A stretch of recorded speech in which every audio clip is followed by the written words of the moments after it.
Now everybody can see Palette. Whoa.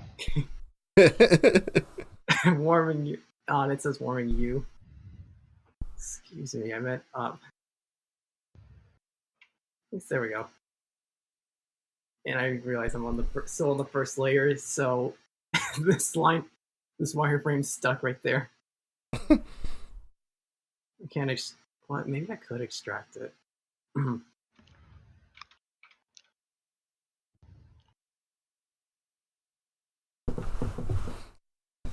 And so I suppose for context, Mama Luigi 145, artist that's been hanging around me for 3 years, I guess.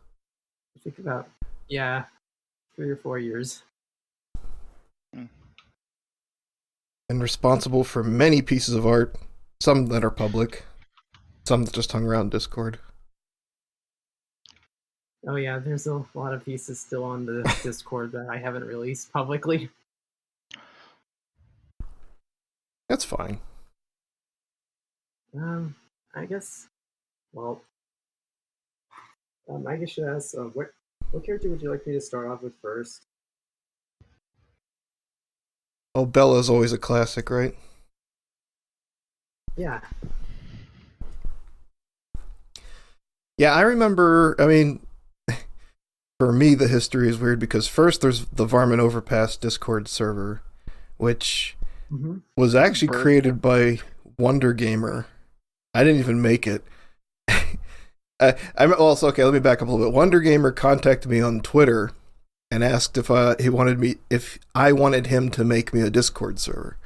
And I said, I don't think I'm interesting enough to have a Discord server. Maybe I'll make a web forum or something. And then he links me an invite to, well, I made it anyway. And it's okay.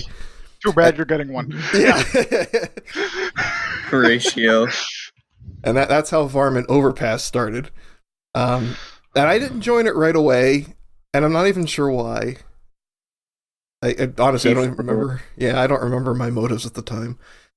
I think I was just a little bit annoyed because I said not to do it, and then he did it anyway. And then it was like, well, I don't want to sanction it, or some dumb shit like that. So you just joined out of spite. They did a little bit of trolling. Well, I think eventually I got curious, is what happened. It's like, well, I kind of want to know what they're talking about. So the most. They're not here. Yeah, the thing I remember most about that time period, I think, was A Beast Intersection was actually a big series at the time. So you guys had just been sitting there, fans speculating and inventing children. Like offspring from the romantic pairings, to be clear. Oh yeah, that I remember. Yeah, so it's like, well, what if Bird and Anka got together? At the time, it was a joke of like, oh, what would Bird and Bella's kid look like? And somebody referenced the really flying rat from Earthbound 3, or excuse me, Mother 3. The flying rat. It was great. Is that actually a thing, the flying rat? Oh, god damn it. Oh, fake kicks. Yes. The creature. La Creatura. Yes. La Creatura. Actually, I should turn off the stabilizer with wireframe. Need to heal myself. Consider it. We are currently defending the lighthouse. When the lighthouse is being defended. Quite. Oh, I can pick up a pot and chuck it at someone. That sounds like a good idea. That's pretty funny. Is there a reason that You're thirsty? Take it here, have a drink. Going with Bella? Okay, so is there a reason? What about Bella? Is there a reason you just kept going, gravitating towards Bella? Yeah, I have a pattern. Well, I have a pattern. You go back to Vine Sauce days. So, the first thing with Vine Sauce that was big for me was his Tamagotchi Life series. And he had a character, Klingon, which...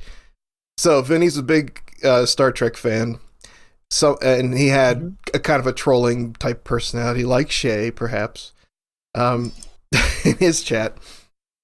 And they created a Klingon me, but, they went way for exaggerated features, messed up voice, all kinds of stuff.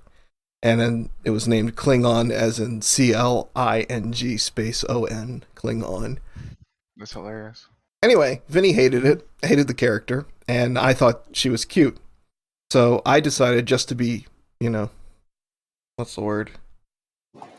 I don't know, just to Be make the opposite of Vinny. the opposite. There's a term I think, whatever. Yeah, but that's the idea. So I kind of decided to prop up the character, and Klingon became my favorite. And then like initially I was just doing it kind of as a joke. It's like, well, Vinny hates it, so I'm gonna like her, and it's gonna be different. And then I like actually genuinely started to like the character, and so that became a thing for a while. Anyway, it's basically the same thing. Vinny starts playing Animal Crossing. Bella is in his town. Bella gets fleas. Bella becomes a plague carrier. That's where the plague rat stuff comes from. And so it was the same thing. It's like, well, I'm just going to prop up Bella, and I'm going to say Bella's a great character. And then kind of did the same stupid thing. I end up liking the character and start forming stuff around it. Some of that, of course, came out from doing Beast Intersection, where she actually started to get defined as something. Aw. I remember that too. Like I think one of the first pieces I ever drew of you and Bella, I think I did it as wasn't sure if you're like Vinny, you didn't like Bella, but I thought it was funny that the bird character started to care about Bella. Yeah. And so I thought, yeah, just make this a thing. Yeah, I mean, a lot of stuff. I don't plan a lot of stuff in it like long in advance. I just sort of start doing whatever works. It just works. Just works. Todd Howard. It just works. Skyrim just works. She became the star of the franchise. At least the titular lady. Yep, iconic for sure. Real. Yeah, that's what was fun though. I mean, YouTube's been funny for me. It's like in 2019, it was actually, it was never a hugely popular channel, but I mean, I did okay. It was I like thought you did really well. Average view counts were around 40,000, I think, give or take, for just about anything. And that was also a good time in Varmint Overpass, the Discord server at the time. So I mean, people were excited, people were talking. It was probably the best time period that I remember of that server. Because then as we rolled into 2020, and, there was certain world events transpiring, which I would have thought would have actually made my channel even bigger, because there's lots of people with nothing to do all of a sudden. Might as well watch my stuff. And for some reason, that's when it was clear that I was kind of in a decline, a very sharp decline. That's when I eventually New Horizons came out in April, I think it was. And, I tried to do a Beast Intersection series, and it was remarkably not popular. Although, not as bad as it is now. So, I don't know. For some reason, right about 2020, I sort of lost control of that whole thing. And I just haven't been able to get it back. But that's more YouTube metric stuff. Mm-hmm. Anyway, been talking a lot about myself. I have been curious, Luigi, you've been into doing art, even though I know in college you've done physics and stuff. I don't exactly know kind of where you plan to go in life, if you even have a plan. I mean, who has a plan? Yeah, you really don't know. Good question. Next question. Well, Just got rammed by a horse. That's not good. Well, I guess for art, it started off as a hobby in middle school. Then I just kept going with it. As for the engineering, I wanted to go into the theme park industry or the entertainment industry.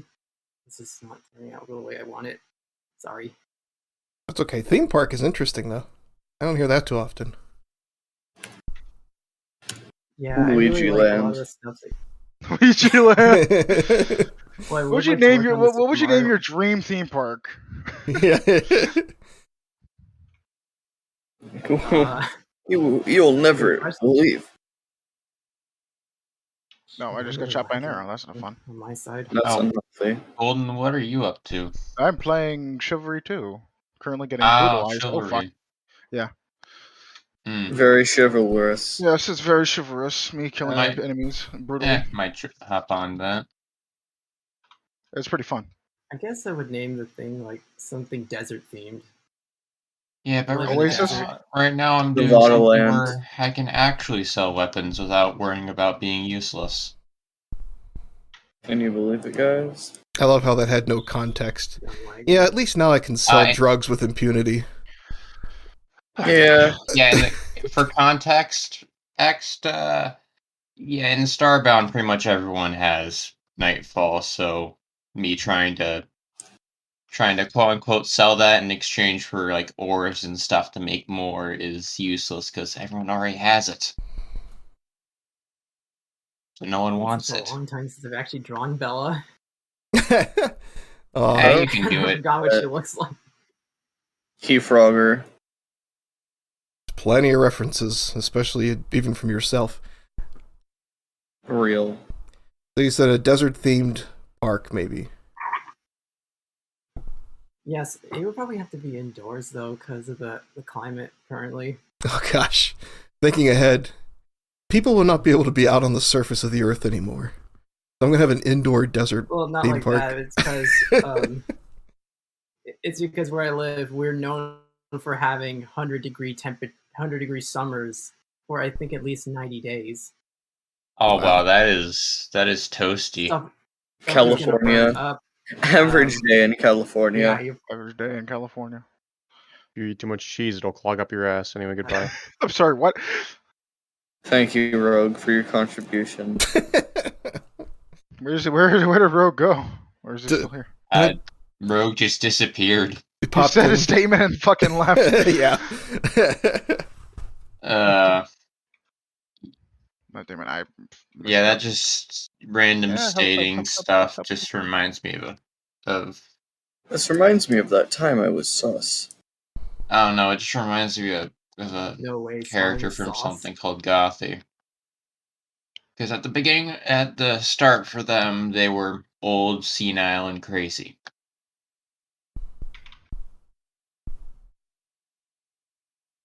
At the beginning, they were old, senile, and crazy? Yeah, well, in the beginning of this is from a D&D campaign that someone made an animated series about. Oh, okay. At the beginning of the campaign, they were old and senile and a little bit crazy, which is also not a good combination when the old senile crazy person is a druid and has magic and alchemy. It's a dangerous Yeah. combination no matter what the context is. No, I mean, to be honest, the group that were a bunch of that when they went to towns, they sold stuff. The Gothy was just shouting stuff like, "Who want boiled shoe?" What the Fair enough. fuck is my? Okay, my friend just. One of my friends is playing a game called Motherfuckers Be Like, yeah, they want beans. Okay, now I can't see it anymore. God damn it! It's so weird. It's so weird. It's like motherfuckers be like, yeah, it's like now playing. Motherfuckers want beans or something. I can't believe this. Yes, you can't believe it. Oh wait, I can't believe this. I can't believe this. I can't believe this. It's interesting watching Luigi's thing here. The 3 circles on the face. I mean, I sort of knew about the doing the crossbar over the circle to maintain proportions or whatever. Bella got Yeah, if I ever decide to actually try to do something, I'm gonna have to watch all these stuff because currently compared to Luigi, I'm just quite shit. Well, that I could say the same for myself. Yeah, I know you're everyone's your own worst critic when you think about it. Well, I just don't invest the time in it. I mean, I know some things about art. I've had various miscellaneous art classes. I never pursued it. It was just, high school art class or college. Yeah. The college, what do they call them? Yeah, for some reason I didn't take any art classes in Liberal high arts. school. I think the closest thing I can say I took was food. Food. Some people consider food art. It is. I took a cooking class in junior high. There's not one in high school though, which is sad. Oh, my school had a high school cooking class. Yeah, that's good. I had an actual nice passionate teacher. art teacher. I had an actual passionate art teacher in high school. Like she was really into this stuff, and she did like she even modeled for us one time, not nude, but just posed, and we had to draw it, but it was good. Like she was really into it, and it kind of got me into it a little bit. Not enough that I pursued it, but So what were they wearing? Like a dress or like one of those morph suits? I think it was some kind of dress, and I think there were props, but it was a long time ago for me.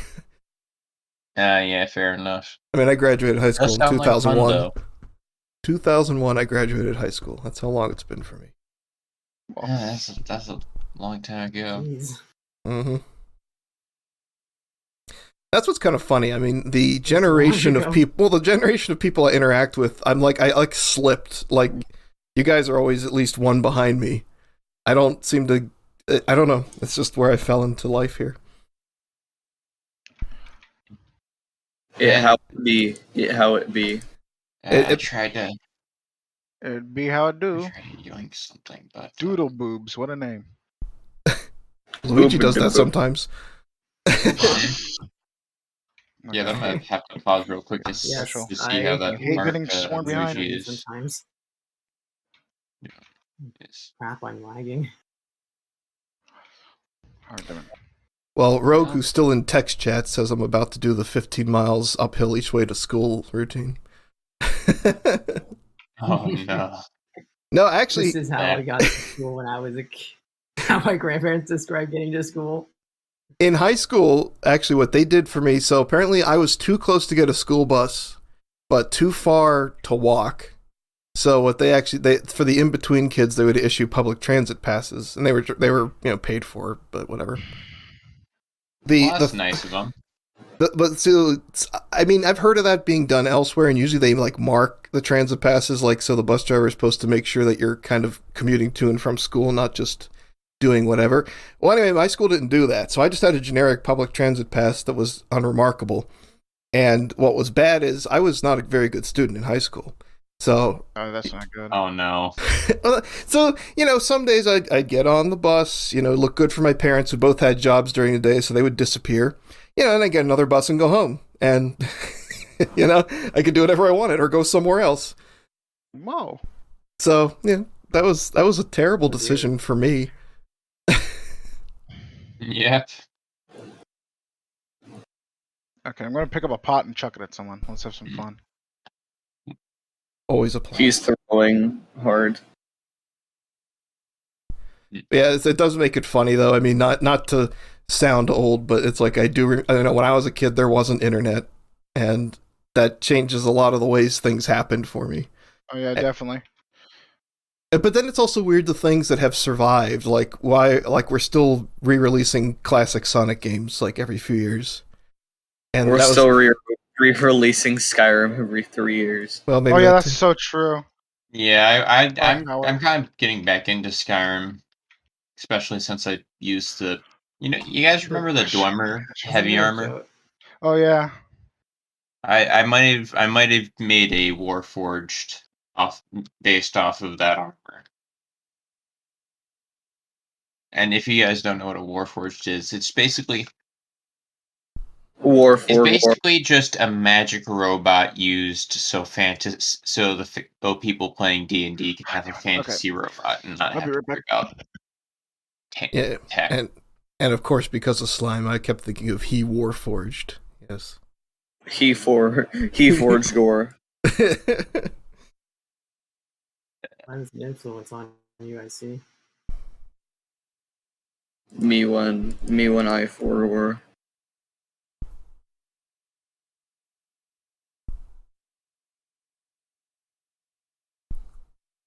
Yeah, so actually, Luigi, how did you come into my circle of things? I don't know where you started from. Well, I first started out with what was it? Vinny's Animal Crossing series. At the time, I was watching Chugga Conroy's Animal Crossing series, and I really got into the games. So I actually bought a copy of New Leaf, thanks to Chugga. And then when his series ended, I saw Vinny's series, and I saw your edited episodes. Yep, Mayor Vine, as I called them. And Yeah, Maravine. I really like the Maravine stuff. Vinschnus. I just kept stayed along for Maravine, but then when I saw East Intersection, mine was done. It kind of just kept the Animal Crossing high. Okay, I got lucky. I went AFK to help my mom with groceries, and we won. That's good. The good ending. Yeah, though after I get a sale done, I'm gonna join you guys. Sales? Sale. Can you believe? Yes, but first it is time to steal supplies from other people because What's the I name don't of that want to pay for song? Anyway, is it just called Sam? Sam. It's a song about some dude called Sam. Sam. Yeah. My favorite part of Metal Gear Rising is the song called Sam. It doesn't exist. This is so sad. Alexa, can we play Among Us Trap Remake? Yeah, you know, the Mayor Vine stuff, I know that's where I kind of started getting involved with TechWorks too. Because he drew an Isabel. Oh, yeah. It wasn't for a thumbnail, it was just he drew Isabel. And I said, so if I paid you $20, could I use that as a thumbnail? And he's like, okay. So that's how that started. Mm-hmm. And then he just kind of got into it, so that's why all the Mayor Vine thumbnails and later Beast Intersection thumbnails, and they're all custom per episode, which was actually really impressive, I think, for what that was. What I'm hearing is you bribed Tech. Value, I paid for his services. It's not a bribe. There was an exchange of goods, you know.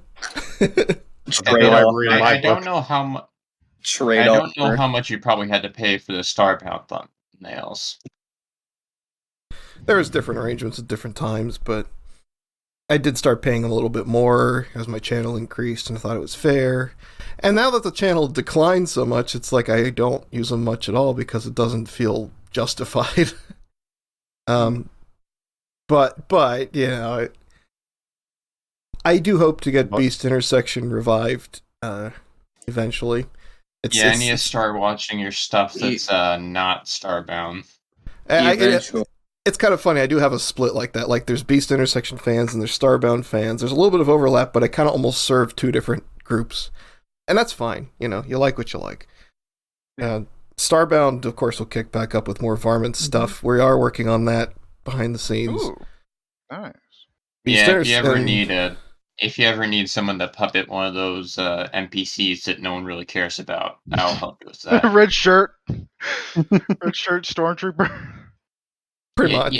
Kind of. Ever need any of those stormtroopers or anything, you can just send a message. I mean, I'm also working on projects, so I might use your services for that then. If you're up for it, at least. Up for what? Because me and Shay are working on a project as well, so. I'm sorry, I just crashed into another car. I could not hear you. Have you considered simply being a better driver? I am in an armored vehicle, and people are trying to kill me. Ratio. So anyway, sounds like a you issue. But anyway, me and Shay are working on a project, so I might have to employ your services so we can actually make NPC fights like actually fun. Chicago. Okay. Sounds fun. Depending on when this gets done, because it is a very large project. On the 17th of September, I might actually be an NPC for an Airsoft SCP thing. Wow. Airsoft SCP. That's great. You know what both of those are, right? I know I know SCP in the internet context. Oh, damn. Yeah, it's that, but just I got pincered by two axes. You know what paintball is? Yeah, and I know paintball.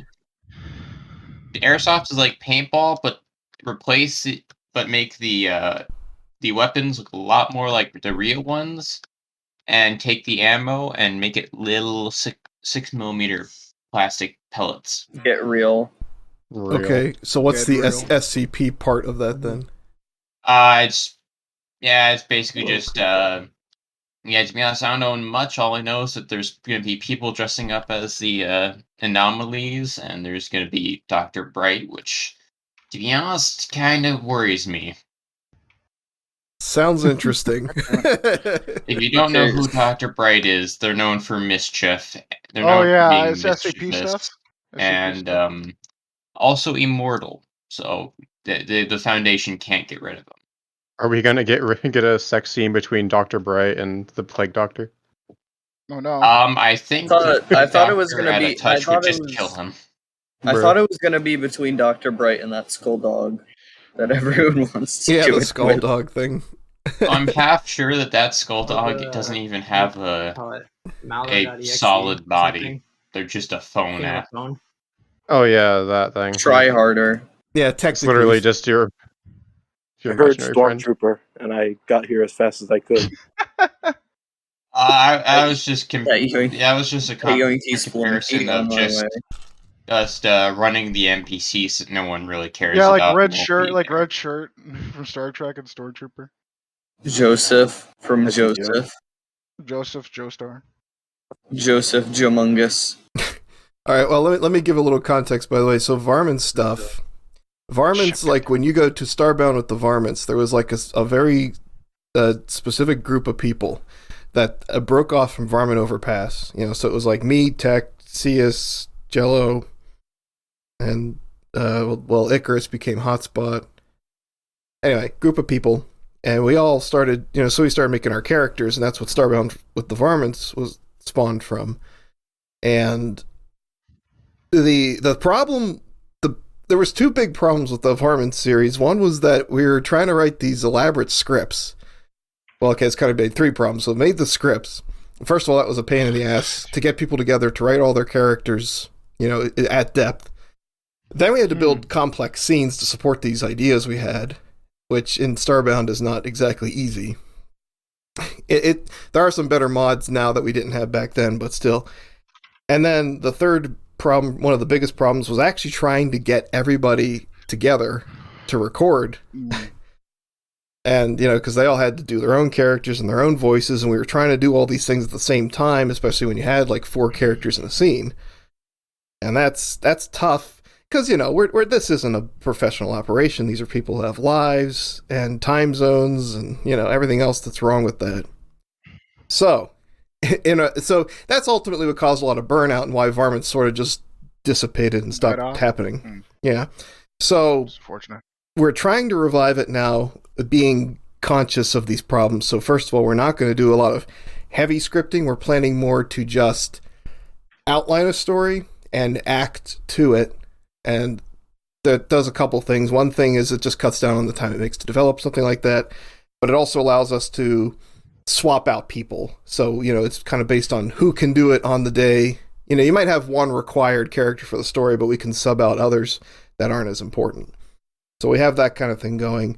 So when we mentioned puppeting, really what the puppeting is about is the idea that if we need a character, but that person's not available on a given day, we'll have some third party play a lookalike puppeting them, and then we'll just, record lines later or whatever. So that's what that idea is. Stunt doubles. Yeah, stunt doubles. I was just thinking about having smarter NPCs. Yeah, that's what I was thinking about. And NPCs makes more sense, yeah. NPCs could help for some of it, and actually we have so there was a final Varmints, final for the story we were doing, final Varmints episode that we never got to finish because that's about when everybody got burned out. It's very ambitious. Anyway, there's a mall scene, and the mall scene is supposed to have a bunch of the Custos robots. That's Cius's little red guys, and and apparently. I haven't seen it yet, but apparently Jello and Shay figured out how to use NPC mods to staff them all with the Custos robots. Whoa. So it's nice. So we got that going. So in some cases, NPCs solve a problem. It depends what problem we're trying to solve. Sometimes. Maybe if there's you need something to do a specific thing, you might want to have a player. Come on. Yes, having an actual human-controlled looks like an NPC. We've done that before. Even the first official Varmints episode, we did this moon base mission, and a lot of the enemies were just other people in PvP mode. That's an insult I'm going to start using against everyone that's playing NPCs. I'm just going to say you look like a non-playable character right now. You look I like wanted to ask if they Instead could of join calling in. people sheep, you just call them NPC. Yeah. Anybody that has the role in Discord, that's what I'm going to start calling you. I did have a role on another server that was literally an NPC at one point. I think I remember that. He remember. Do you remember the 21st No. night of September? Good question. Hi, Forgore. Oz asked if they could Should join ask them in. when we get there. I killed Dr. Jello. Oh no. Tell Oz that he Auger. can join because he owns an air fryer. I do have an air fryer as well, so I can join too as well. Honestly, quite There's incredible. an air fryer in the house I'm in. Epic. There should be a special role for people that own air fryers. Why did that even become a meme? Yeah, I don't know. Like I imagine it's just a question. fucking hipster type shit, like, oh, I have an air fryer, I'm different or some shit. Like that's my guess. I have an air fryer. I'm so quirky and unique. You know what I'm very tempted to No, try it to just- do? No? What are you trying to do? It could just sound like Make some like sort of the attachment dumbest so I thing, can I don't put know. oil, do oil frying in an air fryer. no, don't do that. Doesn't that kind of ruin the port of having an air fryer? God damn it, I hate these horses. Well, it's Or maybe just make a fryer that looks almost exactly like an air fryer, just to mess I'm with people. lagging really hard here. My thing's not even moving. Why? I don't know.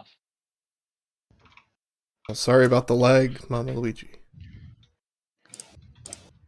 Like, this is certified a leg moment. I mean, I tried improving NPCs in some way, shape, or form, but that's really I guess wandering times, guards actually being useful, that kind of stuff, but nothing really to change the AI.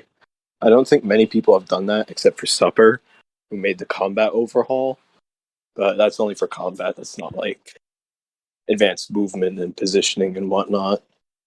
Has anyone made mods so guards look up? Just Yeah. a joke about how guards in all these video games and movies just never look up. Oh, yeah. They don't own an air fryer because they're too small brain to buy one. Oh, I showed up on the top 10. That's nice. Oh, cool. Top 10. I kind of wish AI in this game was more in depth though, because I was trying to experiment with a stealth mechanic of trying to just be behind people as they're walking around. But the thing is that they see you no matter what. So That would be pretty neat. I'm just not sure how that would work just yet. yeah, I'd imagine it would have to be some sort of detection kind of thing, but I don't know how Starbound does that. There are a lot of unsolved mysteries to me in regards to Starbound.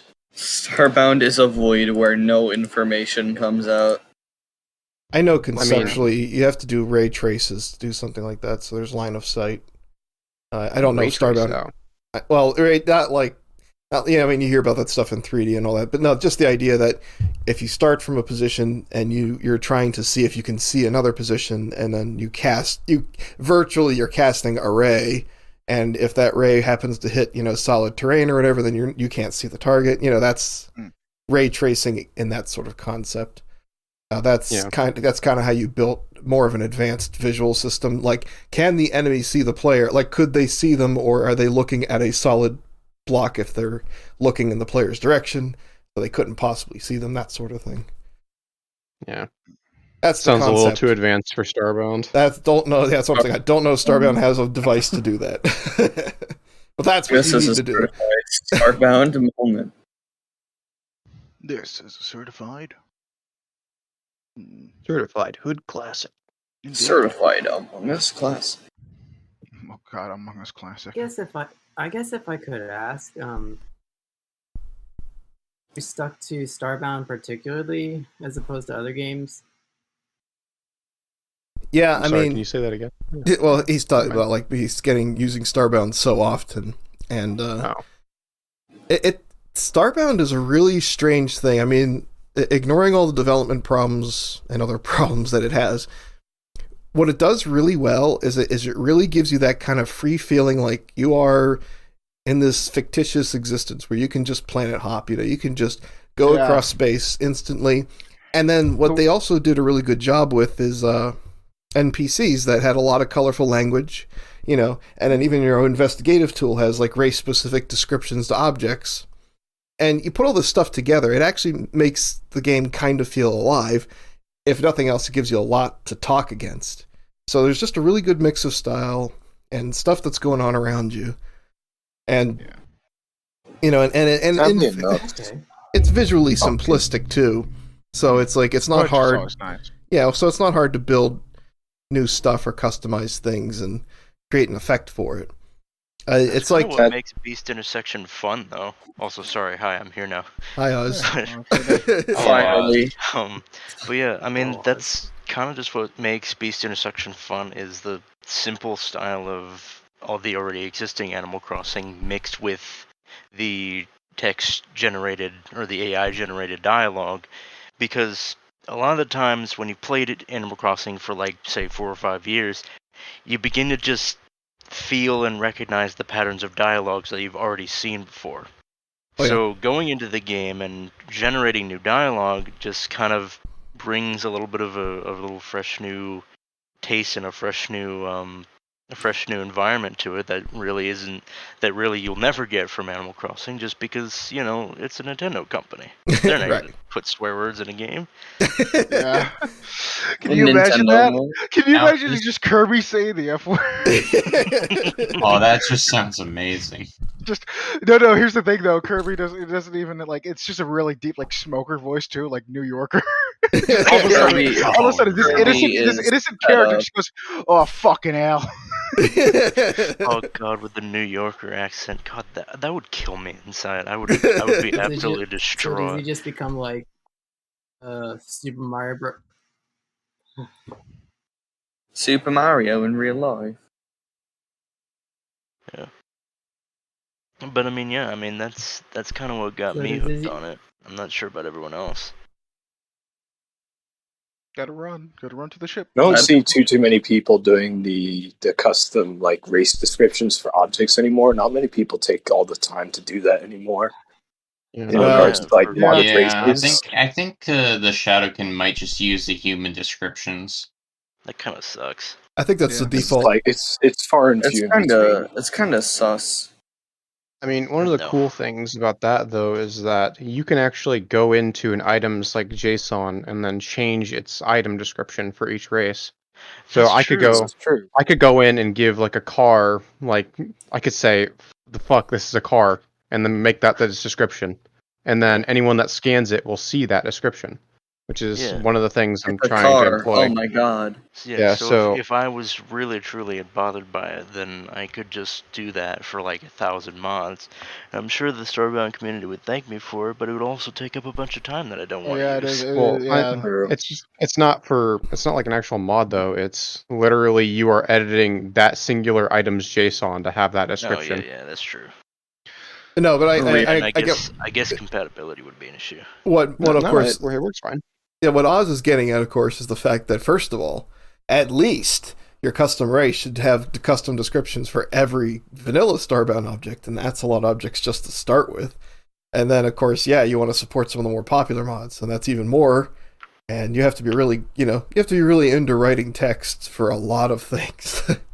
Well, also the thing about I love writing text on repeat for hours at a time. The thing about the workshop, though, is that it allows you to just kind of actively update your mods. So really, you could just like do it in sections. Like you could do part 1 of vanilla, part 2, part 3, yada yada, so forth. And then like just as it goes on, you could add more and more support to it, or you could get people to help you with it, or maybe not help, but just like suggest items and descriptions, because that would be a lot of writing. And anyone who knows me would know that, I'm okay with writing, but I'm not the best at just sitting down and getting to do it. My place is more with the visual side of things. But yeah, your idea is basically right. You don't have to do. I didn't necessarily mean to imply you have to sit there and do the entire Starbound catalog all in one sitting. Exactly. But yes, you could do it in parts. Yeah. I'll join you, Doc. Doc Damungus. Doc Among Us. Chivalry time, I see. Yes, funny chivalry time. Yeah. Very chival, very re. Came out. I played God damn it! Why do I just imagine? God, I don't know why, but I just like imagine Bird as a knight, just with the fucking feathered mohawk. He looks. That That's can work. his- That can work, though. I believe. That's his predecessor. It's his like great grandfather. Sir Birdington the Fifth. During Halloween. Predecessor. Well. One time during Halloween, I did try to draw a bird in different costumes, like a witch's robe, a knight in armor. That was about it. Oh, that sounds fun. Dwarf. Man, I want to. Jeez, I want to make a. finish. I want to make a dwarf Starbound just race dropped mod. off. That's it. Just all I want. I just don't know where to begin. I mean, there is one place to start is just having them have a smaller size than the rest of the races. Yeah. You could. You see, I'm gonna have to do all the beards too, as well as the hair. Oh yeah, beards. Of course, and you then, can't have then dwarves without them. Then I was thinking the story of why they're coming out now is just because they decided, hey yo, it's shitty here. Let's all go underground and remain isolated for fuck ton years. And they're like finally awakening. I think that would make sense, and they're just trying to understand like a world. They're ultra incels. They just don't want to be outside in the sun. I mean, what do you expect from a dwarf? What do you expect? It kind of makes that's actually really close. The only problem with making a dwarf race is the fact that if you really want it to be a high quality mod, you have to make like a custom sprite for I know there's like a mod that's called like Armor Adapt or something like that.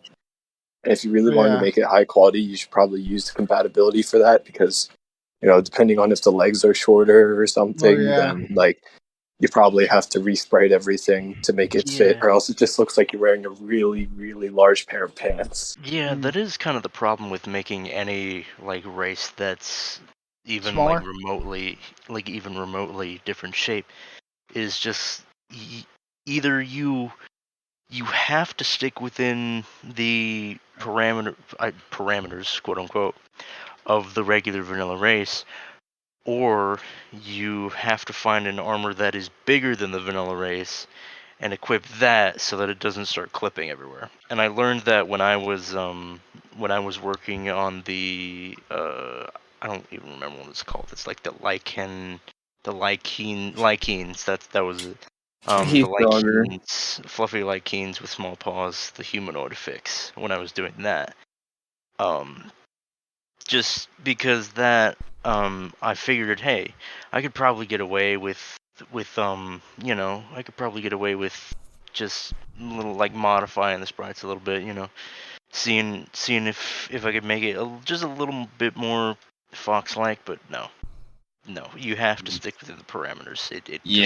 I also saw a problem with the mod I used to use, the proto mod. Nothing fit the head. Yeah. But that's just because protos have a really weird head. They do have a really big head, yeah. Their brains are very large, so they have to fit it somewhere or something. I don't know. Yeah, and their head and their face is just it's basically just a screen. Yeah.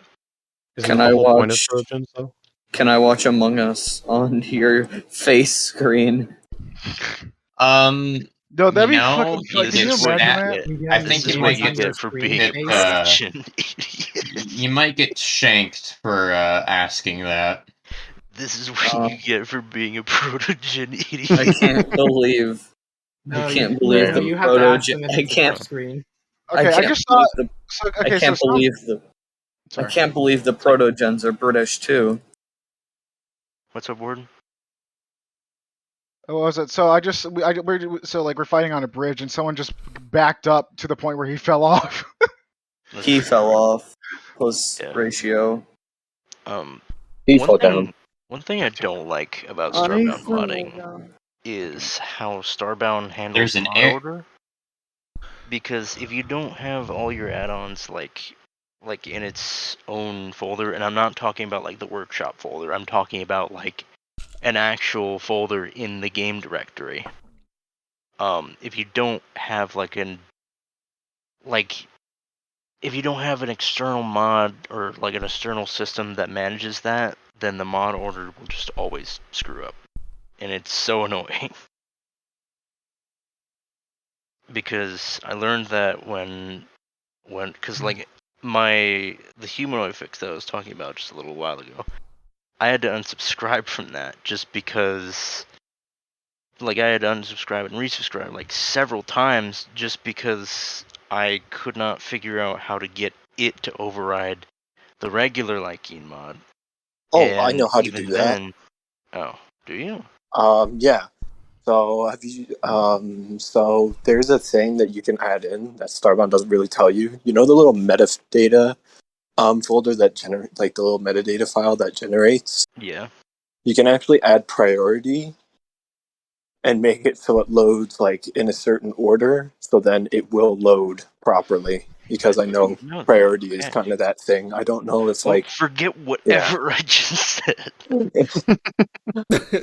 I wish I had known you were having this problem Oh. sooner because was there a is a way to get around it. I Well, had I this did not issue know with the that. Elysian Racist mod when I was trying to replace the Droden sounds. I did not know that. Handy to know now. Alright, but yeah.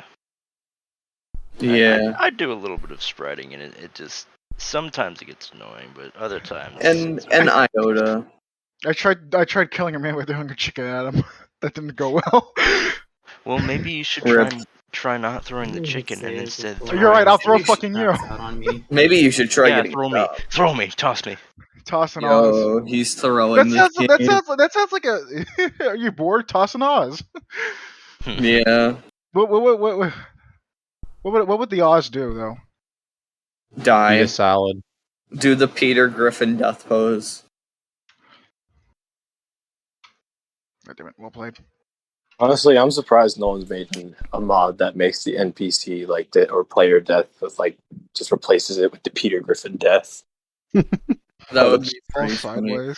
I mean, Next mod idea. Go. Okay. For People that, got a new idea then. would it be funnier to just have like just the like the actual like Peter Griffin spite, or would it just be like the blue guy or whatever when you die that just makes I the don't know. animation? That's a good question.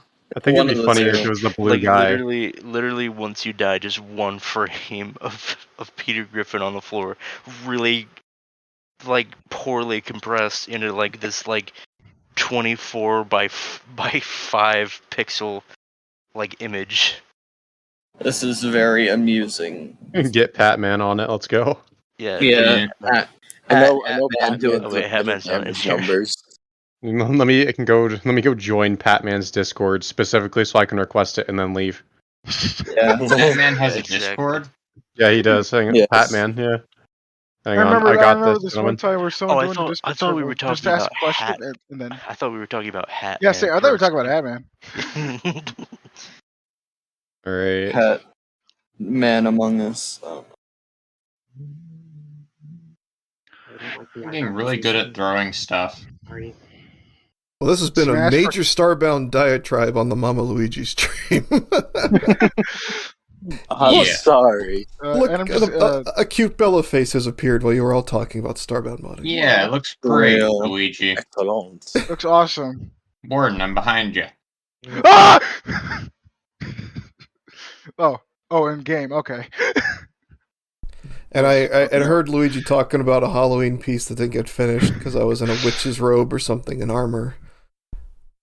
Very. I thought that would be funnier in my head. I'm sorry if I made anyone uncomfortable with my scream. I scream all the time. No, it's just like Warden, I'm behind you. Ah! You're like, I oh, need in game. those sound files, Bird. The files bird. Oh yeah, Starbound. But I made all the someone noises with my say mouth. they replaced? Heck said that I should Did replace the someone say avian that sounds with they want to make a Southbird mod where screaming. it's... Yeah. Yeah, so Futara and Koopa have been talking about changing the Starbound avians to use my screams for pain, basically. Well, Tech suggested it first, and then I capitalized on it that'd and be told fun. Futara about it. Okay, fine. So that everybody would be wants fun. me to do this. And then there was a brainstorming session where I was told that I should make a lightsaber that's just Futara saying "rar" every time you swing it, which is definitely possible. Yeah, that one's easy. That one's pretty easy. I don't know if I said this here or not, like in a voice chat, but I actually debated just DMing Bird one day and being like, "Hey, can you scream into a mic for me and just do that 5 or 6 times and then send it over?" It's not the first time exactly I was asked to do that. No context. Do it at 3 a.m. with no context. Don't worry about other people telling you to do it. Just send it over. Just go do a funny. Yeah, just don't worry about it. Just send it over. Don't worry about the ramifications. Well, it's kind of like, so another thing that happened. So there's an animation. I don't know how many people really know about it. It's kind of what inspired why Luigi wanted to do this little drawing talkie session. It was a Beast Intersection animation that was actually parodying Lost, which sort of. And at the time, I hadn't seen Lost. I've actually started to watch it, but that's another thing. Oh, anyway, like Lost, the old show, the old show. Yeah, is this Lost? The thing was, he was doing a Lost parody, and he wanted me to act, do because I had to voice like a animated bird and Chief and stuff. But it's like, so I had no idea what I was. Well, I didn't have any direction because I hadn't seen Lost. So it's like I didn't exactly know how he wanted me to say things or why I was saying them. But kind of what you're talking about, scream into a microphone for me. Like, he told me to yell the one line, and I don't know why, but okay. And so, yeah, scream this line. Okay. You should have just said it all in a single monotone voice and not change it at all. Well, actually, because I didn't know he was doing a parody. I did record the lines not performed the way that would have made sense for what he was trying to do, so he had me redo a few of them because I was thinking, well, this isn't something Bird would say, and I would say it differently, so I did it the way I thought it should be done. And he's like, no, you don't get it. No, I don't. Probably should have set the line for context, or the scene. He probably should have sent an air fryer. Because I didn't know it was a parody after all this time, actually. Well, and honestly, I've seen a little bit of Lost now. Just started watching. I started watching for no real reason. It's one of those shows that like a lot of people see and I never did, and it was like, okay. Anyway, I forgot that was a show. I've seen it, just never watched it.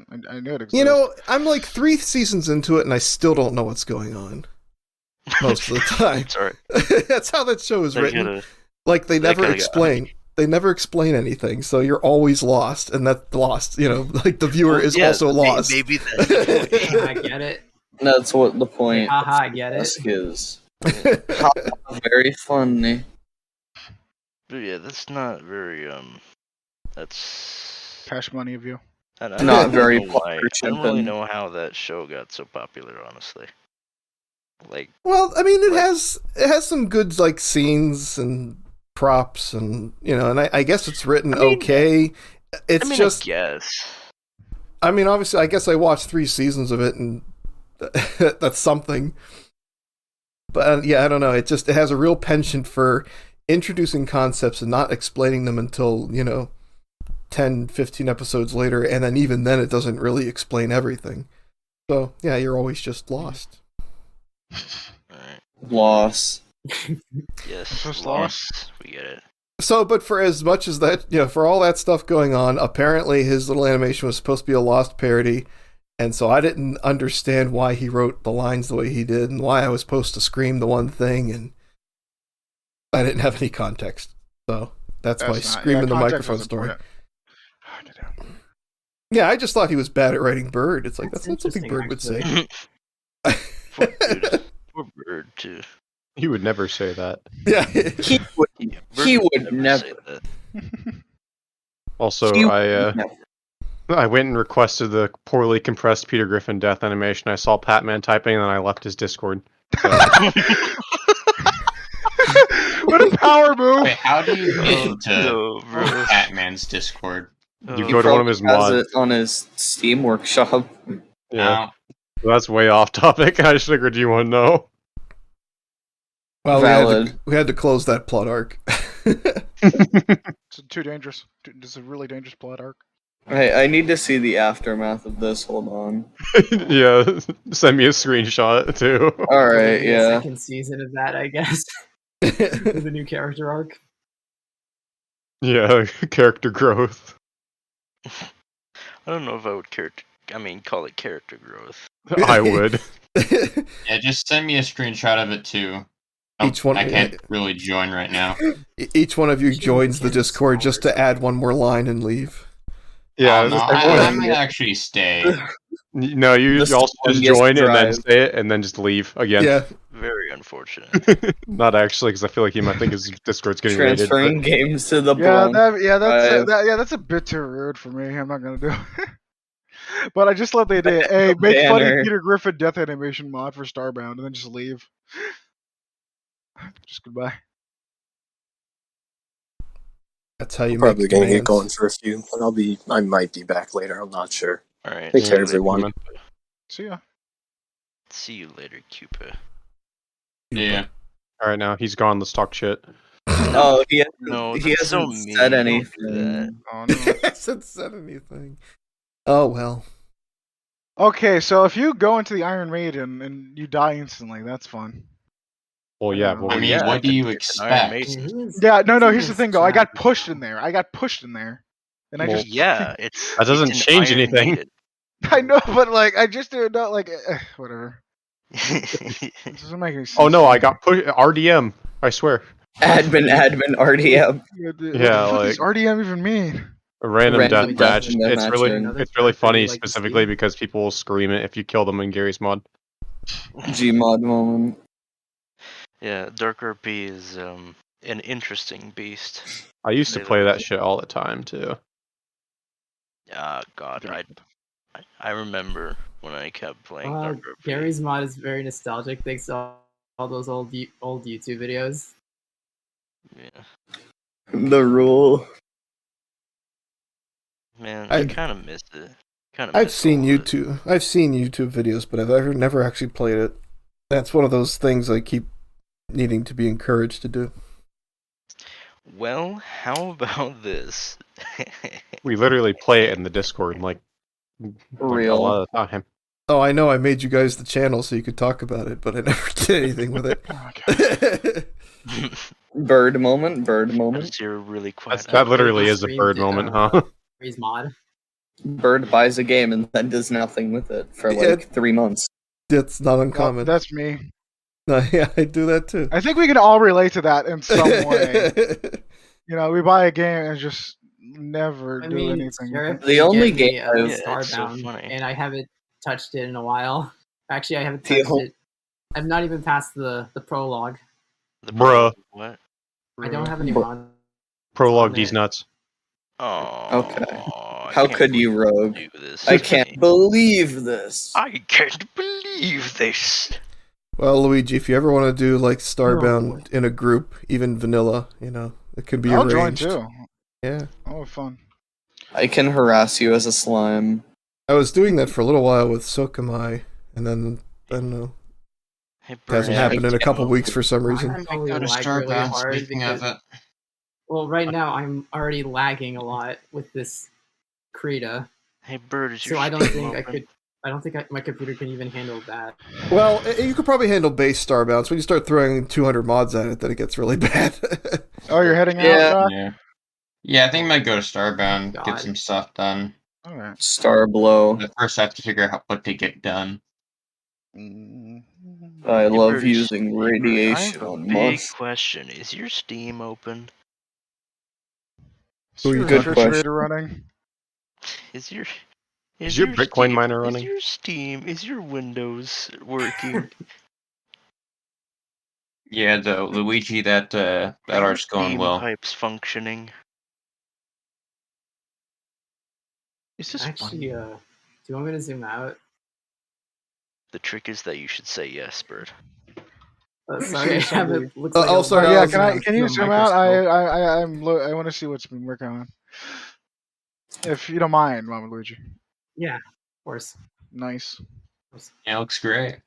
But I love how in the announcement there's just like an at everyone, then a picture of Mungdal. of who? What? Chowda, pass me the MG32. Chowda. Still remember when Mama Luigi. Where? God damn, I love it. It's So in this and game, there's one of the voices, the Squire boy. I love how my Chowda, that's Greek I boy love how pussy. I love how my last message to Rogue in his DMs is I'm so angry I need to go punch some kids to calm down. Yes. I'm so mad. I'm so mad. I'm seething, bro. I'm literally I'm so seething. Coke I'm seed so mom. mad. I'm You're gonna go shaking. punch some kids so I won't be so mad. Yeah.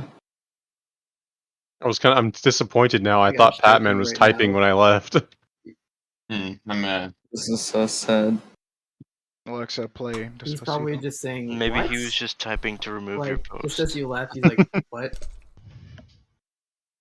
I know I'd be like, what? But Patman does Suggest make a lot of. Arnold. Yeah, actually, Can you imagine? No, this I'm needs sorry. to be lower. I'm sorry, you were speaking? I was just gonna say, I don't know if Luigi understands who Patman is in the Starbound context. He I don't just makes. think Luigi understands Patman what or a lot of He- Patman? Oh yes, Patman yeah. is- First of all, yes, not Hatman. Patman with a P. Patman. He Yeah, he isn't that makes. dude like a meme artist? Patrick. I can explain this in like a few words. All right. Yeah, do He it. the makes funny Antichrist. shit posts.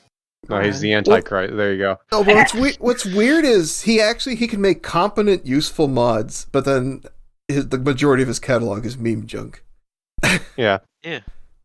I mean, that's the point. Yeah, Where's this place to find his Discord? Under one of his mods. Which I literally one? searched up Patman. Any. First mod that came up had the link to his thing in the description. Yeah, like literally just go to Well, one it of his doesn't have mods. the link. It says fart, and then that if you click on that fart word, it gives you the Discord link. Okay. Yeah, I wish I had the energy Patman did, like, to make mods like that. I wish I had energy. 5-hour energy. 5 hour Yeah, energy. I might try that. 5-hour energy slime edition. What I'm gonna do Methamphetamine. is Tired. make So a does it bunch just come off as a gel then? of chests just chock full of nightfall rations because those are useful. What did you I ask, don't know. Luigi? I heard Luigi say something. What, wouldn't it be like a gel then? Actually, that made me think of like running gels that sometimes runners use those when they're running long distances. They eat these gels that have like caffeine or some stuff to keep them going. I'll be back. Just make a slime brand gel. Tasty slime. So then Slime could eat himself. With that munchy Why crunchy. would you eat That's Yum. yourself? That's That just doesn't like sound putting healthy. slime back into my mass. Yes, pretty Or much. maybe you'd have freckles. Turn Can't off forget the white freckles. Real. Factual, even. Oh man. Another thing I can give Luigi credit for is really keeping the Zam face stuff alive. That's Zamzaniel. You Luigi. Zam. Oh my gosh. Why? Zam Samuel. I'm not funny. Stan, you. Oh, Sorry. well, Oz Franklin Oswald. I mean, we're creative Oz here. Franklin Ozinium. I don't even remember why it was Franklin. I don't either. Let's just agree P4 on gore. that. Oz Franklin Oswald, did you buy Gmod on Steam for me? Frank and Frank and Oswald. Yeah, Frank. Frank Oswald Frank. Full name. Sounds like something I would name one of my RimWorld colonists. Jesus. The blood. That sounds about right, yeah. Maybe you should not. There we go. The Belichick. I remember last time I played RimWorld, I had Snack and Hatman name all my colonists, and they were all really dumb. Did you? Maybe What are you don't expecting? Honestly, I don't know what I was expecting. Yeah, good point. I kind of wish like RimWorld multiplayer was better, because that would, like RimWorld multiplayer would be really fun if it was actually like would. good and didn't It would desync every like kinda- 2 seconds. Yeah, Oh, it wouldn't. there's actually If it wouldn't multiplayer? desync if you had like more than 3 mods active. Yep. I didn't know that there was actual multiplayer. I thought you guys were joking. Oh no, No, there's you'll multiplayer suffer if mod? you try it. Yeah. There is also an open world mod where basically multiple players will just have their colonies on the same planet and stuff. Yeah. There's not much in it currently, but it's still neat to see like what other people are doing. I And sent it my won't friend- break if you have more than 3 mods installed, maybe. Nice. I sent one of my friends just literally 1,000 granite chunks, and then they had to spend literally 2 days cleaning it up, and it was great. Now send them like 3 million soda. Yes. Sorry, that kind of made me Google. The thing is that they can't even refuse the gifts, so They can't? That's No. kind of awesome, actually. They can't refuse it. They can't refuse An offer they can't 2,000 refuse. granite.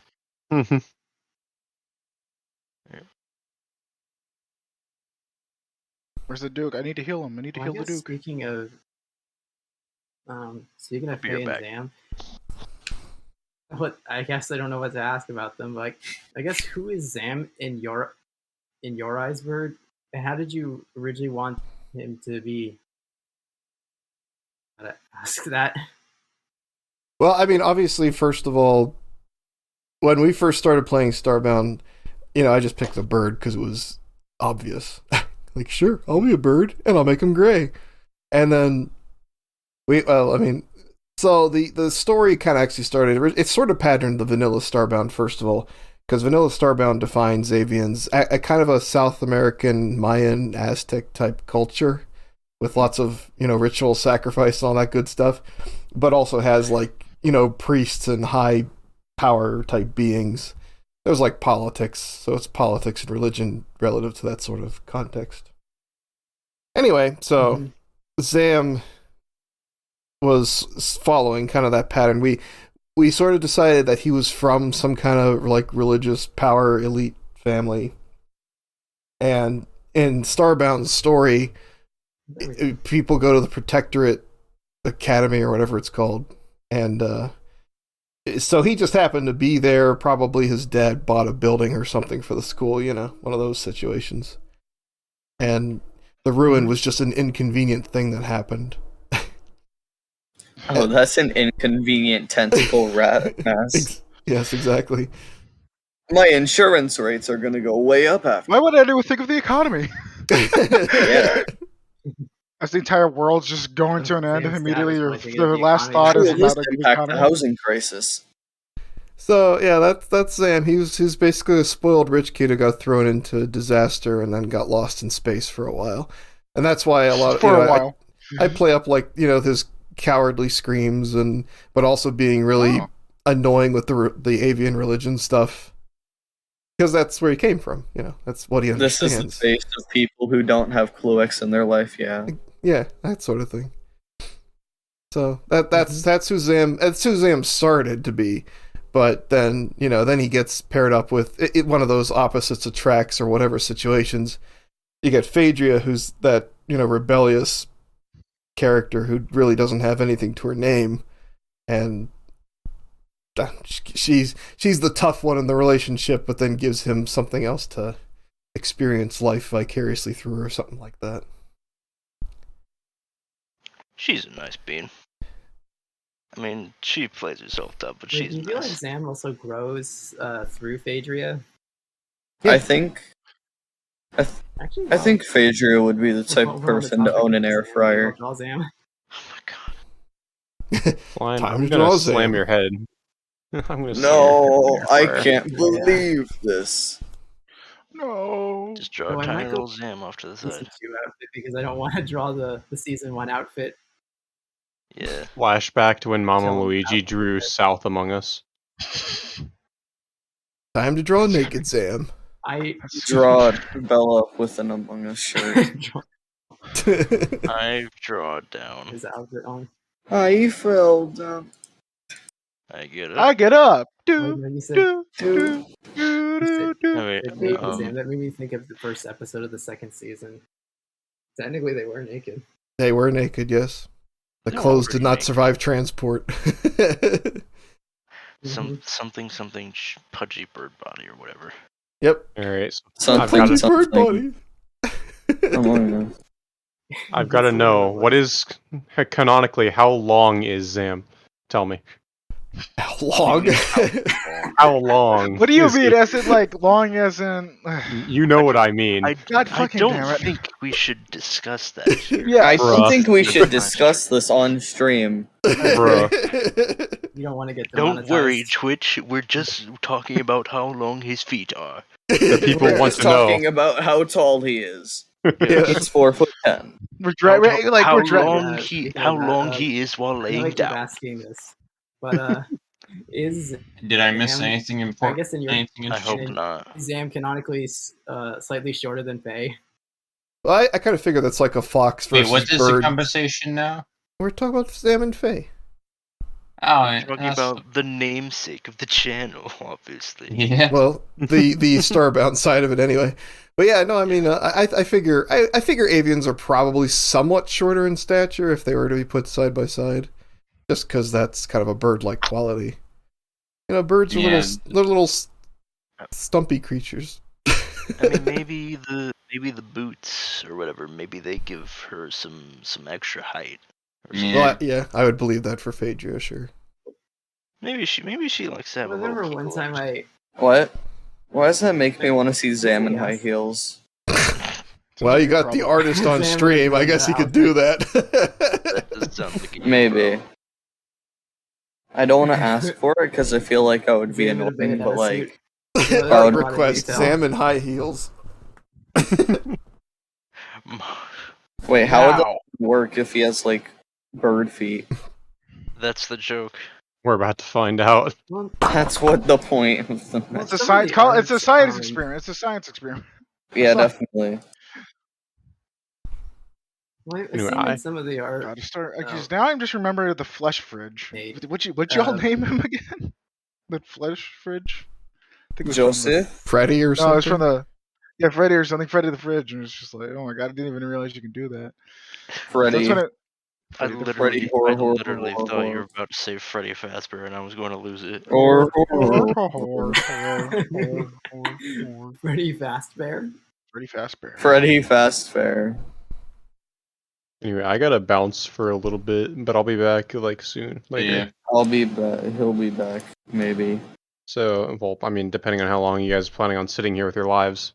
But, Yes. I was sitting My here. lives. How long? Yes. How long? I love Yes. sitting here with my lives. yes, anyway, I'm gonna hit the disconnect button now. Okay, bye.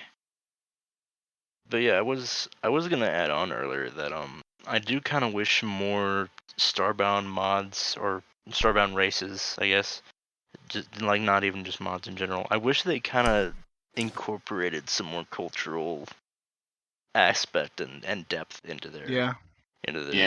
their designs. That would be Because pretty cool. it makes them look unique. Like It makes them feel more alive as well. yeah, like when I look at a mod, like the visual aspect is nice, but I also like look for things that make the mod unique. Like if it's just like a cool mod, then I mean, we have like upwards of 200 mods on this server. I mean, we kind of have to pick and choose at this point. Oh, ladders were added to the game. Huh, interesting. Anyway, ladders. yeah, apparently in the workshop, I was just looking it up. Anyway, Where? I can't For what? believe this. yeah, apparently, Starbound Beta ladders from Betabound now is a standalone mod. Craft ladders at your crafting menu or at a workbench and climb them. Hold space to quickly climb and press space plus down to climb down. You will not take fall damage while on a ladder. Thank you, Silver Sokolava. Very That is cool. epic, actually. But anyway, I was just saying that like there's 900 or so, like there's 900 like race mods or whatever. I mean, they're all really nice and they're different kinds of differences and cool looking things. The problem is that some of them are so similar that it kind of makes it difficult to keep track of which one is which or like what the differences are. Like you would literally have to go into the description and see like, well, does this one add more like player interactable things, or does this one add more armor? Does this one add like a unique ship? Stuff like that. And I feel like that's a big problem with these mods, just because the difference could be in, you know, the actual design and cultures of the race, but instead the difference is mostly in like the content they introduce. And that I don't agree with that personally. I don't know. This is kind of my 2 cents on that. I just kind of wish more people would give unique designs are good, but that's not all that makes a race, and that's the point I'm getting at, basically. Yeah, like every race, you know, they have like a little character to it. Yeah, exactly. Like, I get what you mean. Yeah, and I mean you can I totally went flying. add like whatever like races and stuffs you want. Like what's one that we added recently? Well, actually, okay, here's protogens. Like protogens, you can add those, but I mean, me personally, I would try to like put a little bit of some unique, whether it's a unique culture or a unique backstory. Like some of my favorite races are like the ones that very obviously are inspired by something, like very obviously have like a culture based, or even just like, or even are just like some kind of just race that has a backstory to it. And that doesn't have to be like explained through a book or anything or a description. It can just be what they have in their sorry, I keep getting distracted because all these mods, there's some of them that are literally just genitalia, and I'm not very keen about having that in my game. Yeah. But yeah, basically just a bunch of these could be so much more unique, and I just feel like a lot of things don't take advantage of that. You know? Yeah, I see what you mean. Like I can appreciate the visual diversity, but what about the story diversity, you know? What about the genital diversity? No, we're not going to talk about the genital diversity. You can't talk about that on stream. Just bruh. Don't ignore what we just said, Twitch. I mean, don't ignore what we... Well, ignore what we just said. We said jack shit. No, we didn't say anything. Dude, I've been listening to the entire conversation. Yeah, and you've been getting confused by me repeating myself like 5 times in the same sentence. Yeah, and I get the gist of it though. A race mod that adds a lot of stuff and really develops the race rather than just like changing the player sprites and doing nothing else. I know what you're saying. Yeah. Like I love races that can actually feel unique rather than look unique, you know? No, I get it. I totally get it. Yeah. Yeah, that's why I'm gonna make dwarves just have the dwarves will just have a negative reaction to anything Agi. I think that's the name of it. Like the fucking space elves. They added the fucking space elves before the dwarves. Oh yeah. I'll never forgive them for that. Pieces of shit. I'll never forgive the elves. I'll never forgive the elves. They have a negative reaction to anything that isn't alcohol and rock. Well, no. I mean, yeah, that's one thing. Rock and stone. Fucking stoned. What was it though? I just imagine the. What was? Jeez, I still can't find it. Oh man, I'm scrolling through, every now and then. I scroll through the species mods, and it's just no dwarf, and it just makes me sad. Reality is often disappointing. Every time I scroll through the species mods, I just see like 5 different cat girls. And I'm just like, yeah, you can have that, but I mean, like, dude. I mean, like, at least like what was that first one there was? I don't remember. I don't remember like the cat that Tech plays right now. What species is that? That's feline. Yeah, felon. Yeah, and everyone says felon, but I think it's like feline. Feline. Yeah. It's feline cat.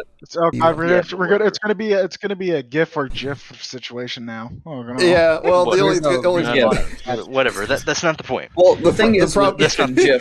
Well, the thing is with GIF and GIF, one is factually right. Anyway, my point was that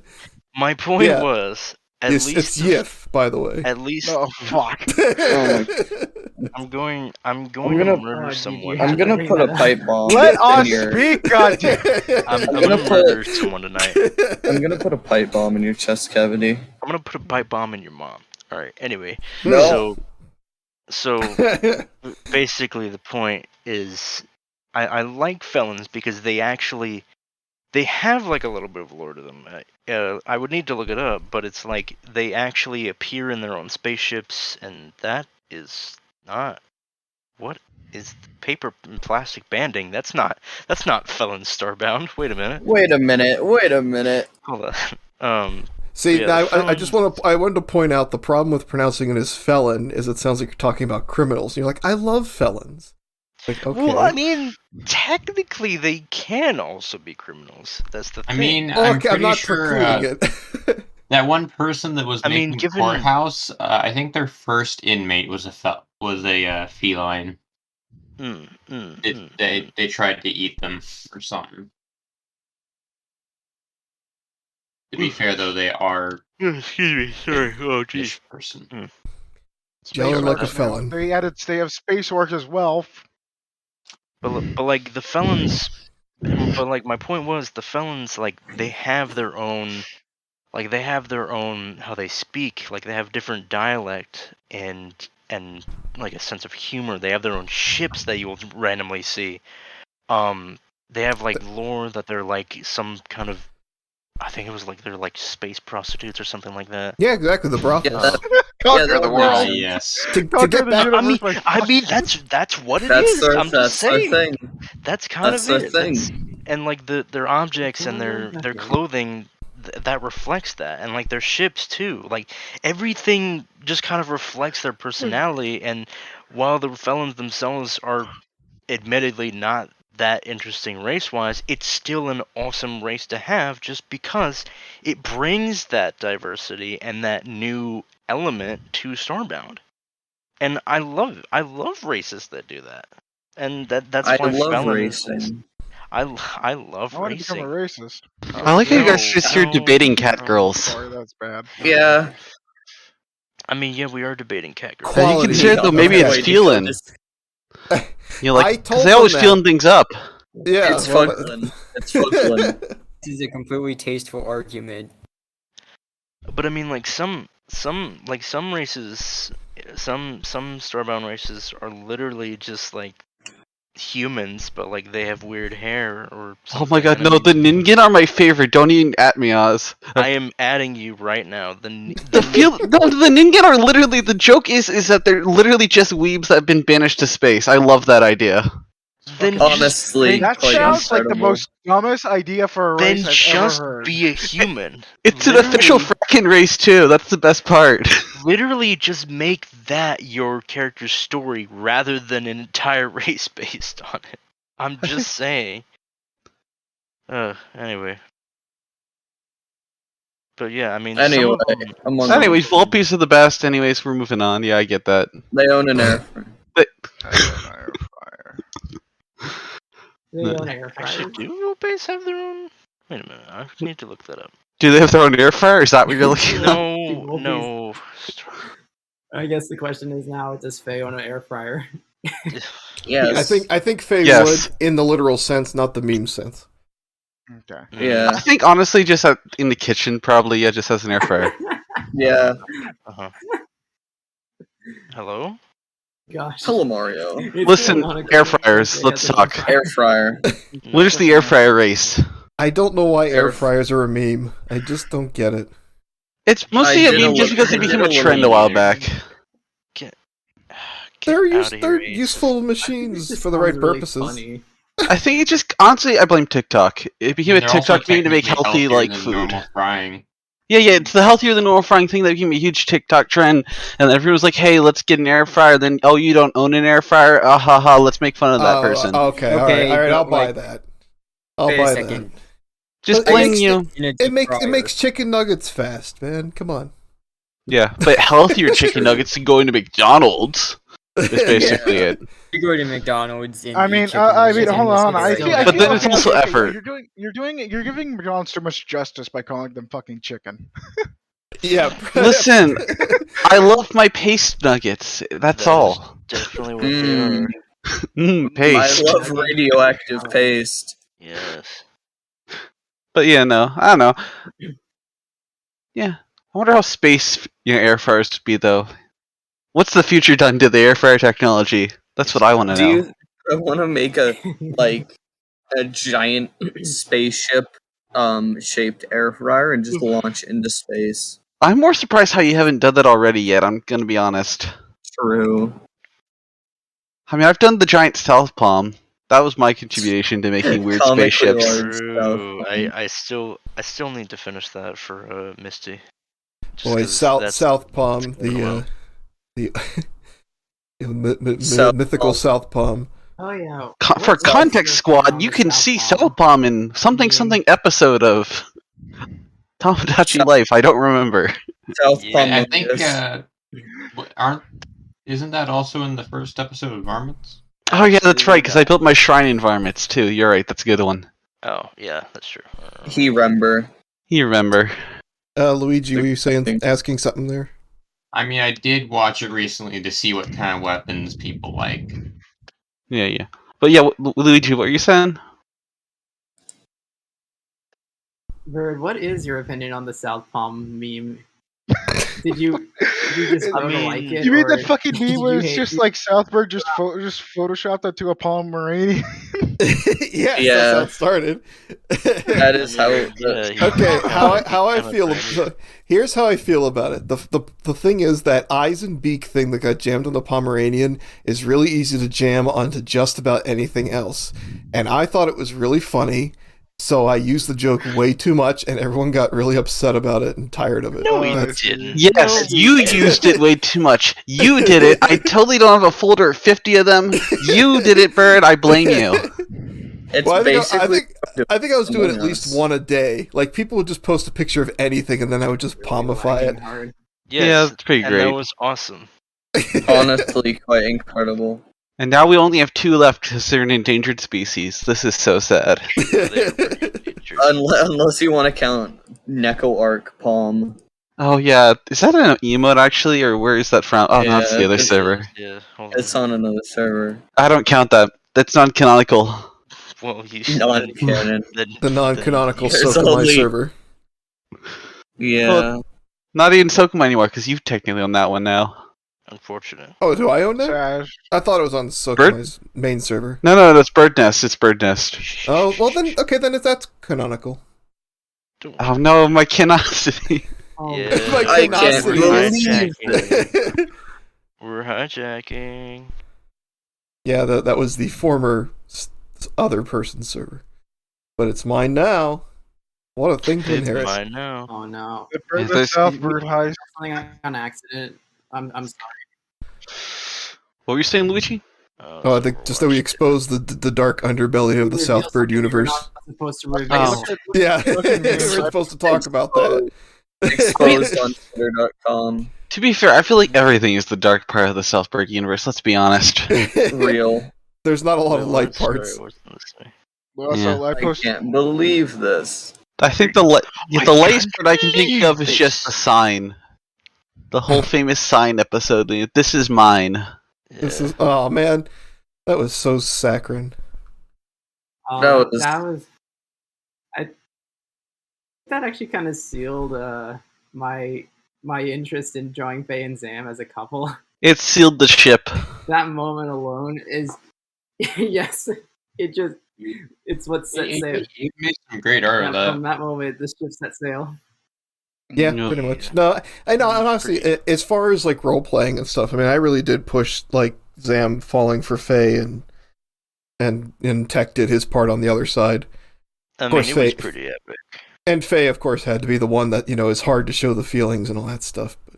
But while Zam is just openly emotional all the time. Yeah, openly emotional. Yep. Yeah, it doesn't take too much to get through those feathers. I blame the upbringing. Actually, yeah, it makes sense. It is the upbringing. He lived in a society. He did. The thing is that's not even a joke. That's just true.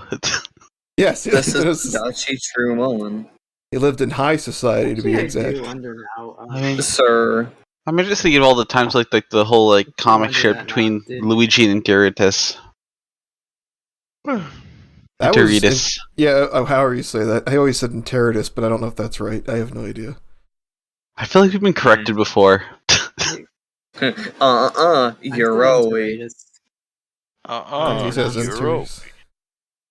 Is it a word? Is it a name? I don't really know. Work with. I don't know. It's Among Us. I'm getting confused. Damn it! I like working with them on these the current arcane ice planets are real weird. Yeah, hey, Doc. Just try not to interrupt stuff. Oh shoot! I interrupted. I am very sorry. That's okay. We're all kind of interrupting each other this stream. I mean, that is literally the Discord experience. Yeah, no, I know. I'm just saying, like, since like the whole thing was like talking to Luigi, it feels weird to interrupt Luigi like mid stuff with us. I know no one's trying to do that intentionally. I'm just noticing it's happening a lot with a lot of people. Hi, and Luigi. We're trying to remember, guys. Everyone, give Luigi attention. Go. Yes, exactly. Luigi Let's really spotlight. Luigi. You draw. Wait, I don't think I can say that. Did Luigi move on to some other drawing? What happened to the rat? Yeah. Right now. Well, you could show Bella real quick. There's Bella. Looks great. Bella, the wireframe. That looks really good. Go Zam. Just Zam's hair. That's it. Zam. That's enough for him. We can move on. Oh wait, no, wait. We can get the South Palm eyes and beak. Yes, you. We're building the mech. I just hear really faint. Oh god. That Oh no. Oh god. Oh my goodness gracious. You don't understand my genius. You cannot comprehend the funny. Why are there like 2 different warrior cat mods for Starbound?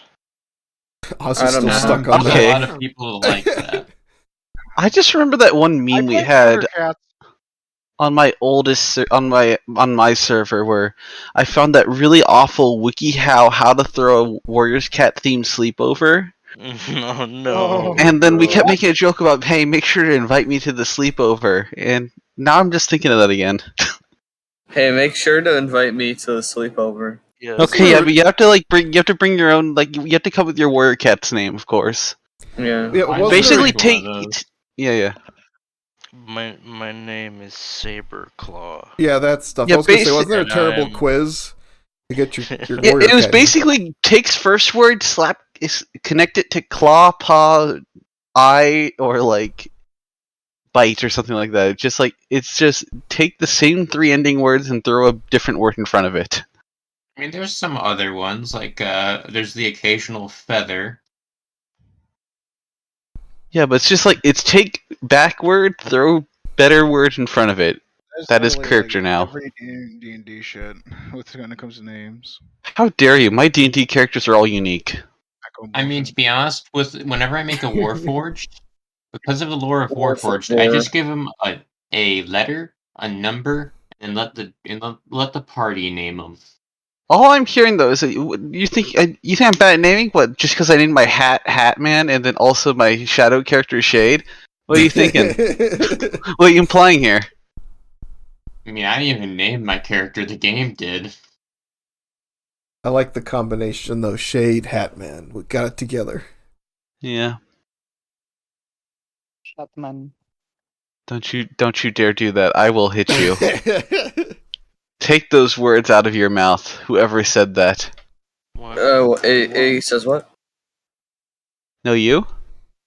What if I said it? I'll make you eat those words. I'll make you eat those words. Munchy crunchy. I'll make you eat those words, faker. Adachi falser. Hey, I wasn't done pronouncing my sentence. No, it's fine. We don't do Adachi here, we do Tomodachi. True.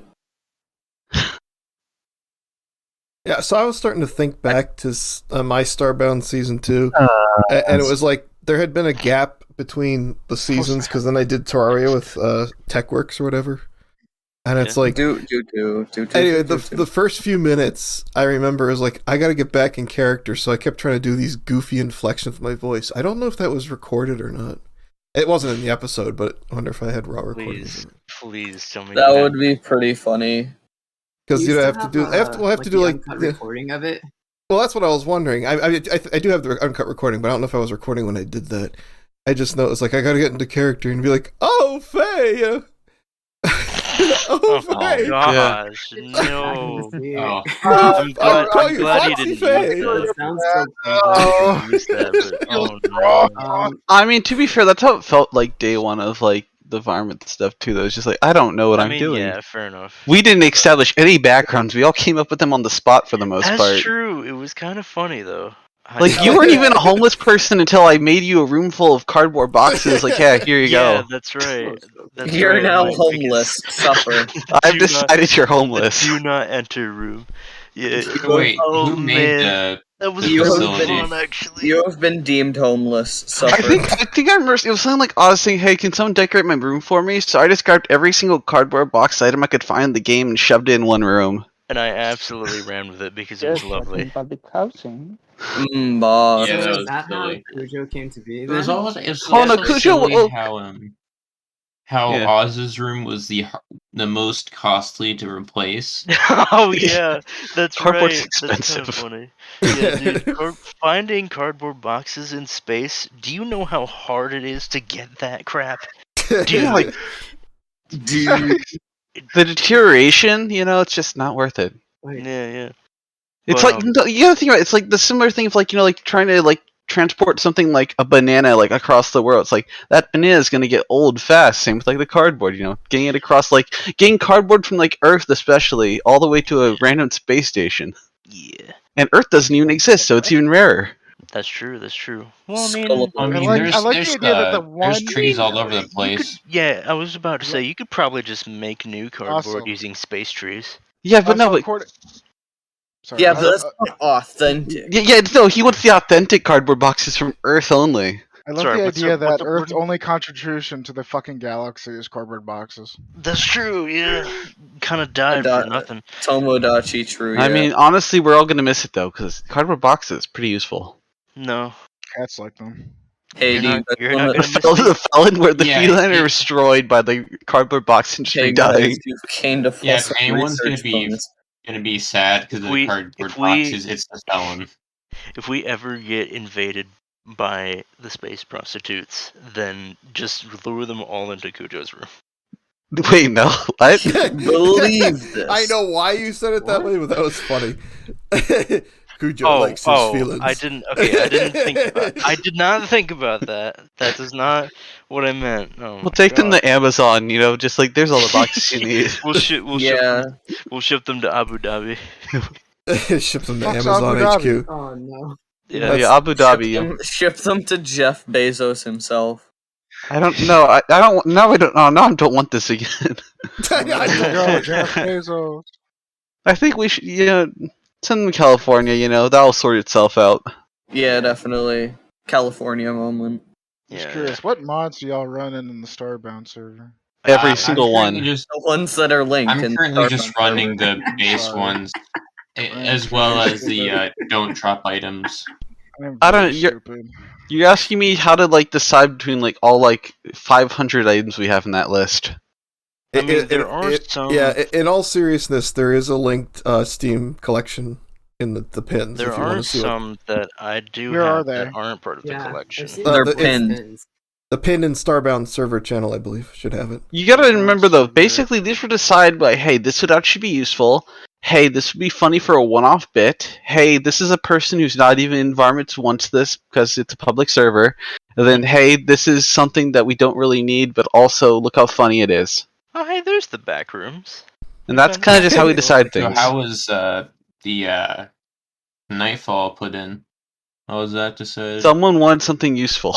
Well, yeah, remember, so fair the cinematic universe powered the Starbound series I did on YouTube, and then as well it was public for a while, and then it wasn't public for a while, and now it's back to being public. But anyway, in between that, Nightfall came out, and we wanted to do our Starbound videos using Nightfall, so that's how Nightfall got in. That's all. It's not even an interesting story. Yeah. Yeah, wasn't it something about like Trema was Trema sponsoring was Nightfall doing it. Industries or whatever we said. Yeah. And now I'm just stealing weapons that they made Yep. Yeah, without their knowledge. I do actually. They know run, nothing about this. A few mods without the not without, but like beyond the regular collection. Like I do run a few like just cosmetic mods that I prefer, and some I do mods that that like, too. and some mods that like give like actual stats and tooltips and just basically quality of life stuff. And plus the menu that actually adds a mod list, because my god, that's really helpful. Where can I still can't My find God, that's I don't know if I'm dumb, helpful. but I can't find the. I don't know if I'm just dumb, but I can't find the link to the Steam. It's there. It's not a collection. I'll It's put not it- a collection. No, put no, them on I do maintain a collection. I'm pretty sure the very first pin tells you like the port address, the download link, and then it says, "Here's the collection. Do not subscribe to this," or something like that. Yeah, It's the bottom of the oldest pin in It's the at server the channel. bottom. Starbound server channel. Okay. We keep it for tax purposes. All right. Do not subscribe to this. It's for reference only. So you just Yeah, go that there, thing. and then That's you the just, collection. You just download it. Yeah, but Just don't download it. actually use it. Don't Alright, use you just don't use download it on the server. It's just for reference. That's what it says. Okay. If you try and use it, I will kill you. The Well, the reason we server will basically probably because crash. we kept updating things and it kept breaking literally everything. I see. So Starbound moment. Starbound moment. Yeah, so I use a static mod set because sometimes a mod will update, and if you're using 200 some mods, one mod updates and it conflicts with another that wasn't tested, because that'll happen. So I just maintain a static list because it's just easier to update manually when I need to, like Futara most recently. Or Mr. Cooper. I think I Hi, have. Yeah, Koopa. I have a file here called Koopa's in Starbound Collections. here right It's empty now. Oh, shame. Yeah, because I just got kind of bored. Starbound's one of those off and on games for. Yeah, Yeah. it definitely is. Yeah. I like playing it when other people are playing it because I don't want Yeah. to be alone. At least until. Yeah, the only reason I play alone is because the stuff I'm trying to do requires a lot of just going to planets and grinding for materials. Hello. Yeah, like say, Funny hair. to man. be fair, I don't think the rocket launcher would be a good example because that I don't think is too expensive. I'd say the Nightfall armor that'd be a good example. That requires a lot of materials. I'll be right back. I'm gonna go have some Yeah, lunch. I want to know. Have you guys had a chance to talk about one of the things Luigi did like way long ago? Like, probably most people here wouldn't even know it. Luigi, remember Clink and all those characters? I touched upon the kids a little bit early on, but yeah, I didn't get specific. So yeah, Clink. The kids. God, I remember that whole thing. Like, Seems I mean, interesting. we had like this is like early Luigi, like 2019-ish. This is like we just made the server and Luigi's already being one of the cooler kids, Classic Luigi moment. Absolutely. Luigi moment. But yeah, there's a whole trend for a while where like it's all about these like imaginary what if scenarios for like. Well, I guess Luigi can probably explain this best. Okay, well, at the time, Beast Intersection was it was in season 2, I believe, and we were going through the whole arc. Or there was a breakup with Bella, and then you have Freya being nuts, and then having Anka seemingly sort of like Bird, but not really show it. We just, I guess it just came up where a lot of us came up with some weird scenarios, like what if Bird got together with Freya like by force, or what if he got together with Anka? I like by force was the only option. Mosh pitting. Yeah. I don't know, dude. No, I mean, it's probably true. I just thought that was funny. Sort of like it.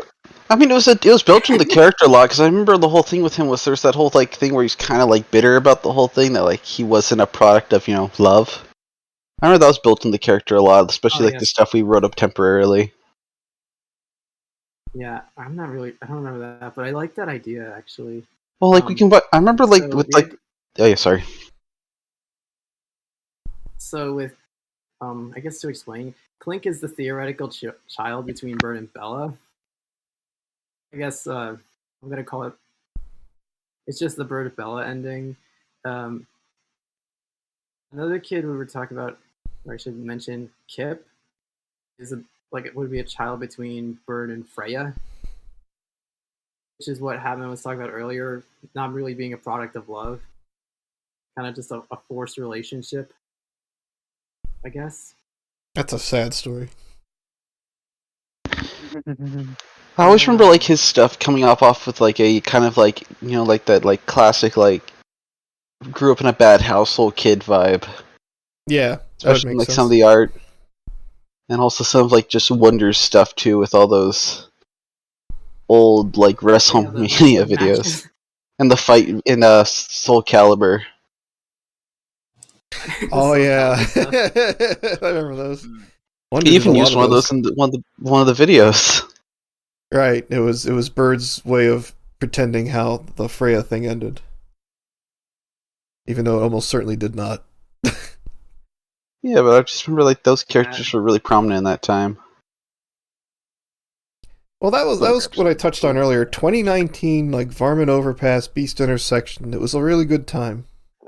And I was still mod, anyways. What do you mean? You are still mod right but now. it's also funny because I didn't join Varmint Overpass until like the middle of you guys doing all that stuff. So I didn't actually experience a lot with the kids. It was just sort of when I finally decided to join it, it was like, whoa, they're making up kids. And I thought it was interesting. I just remember that was one of the things that got you into joining. It was like, oh wow, these people actually care about this.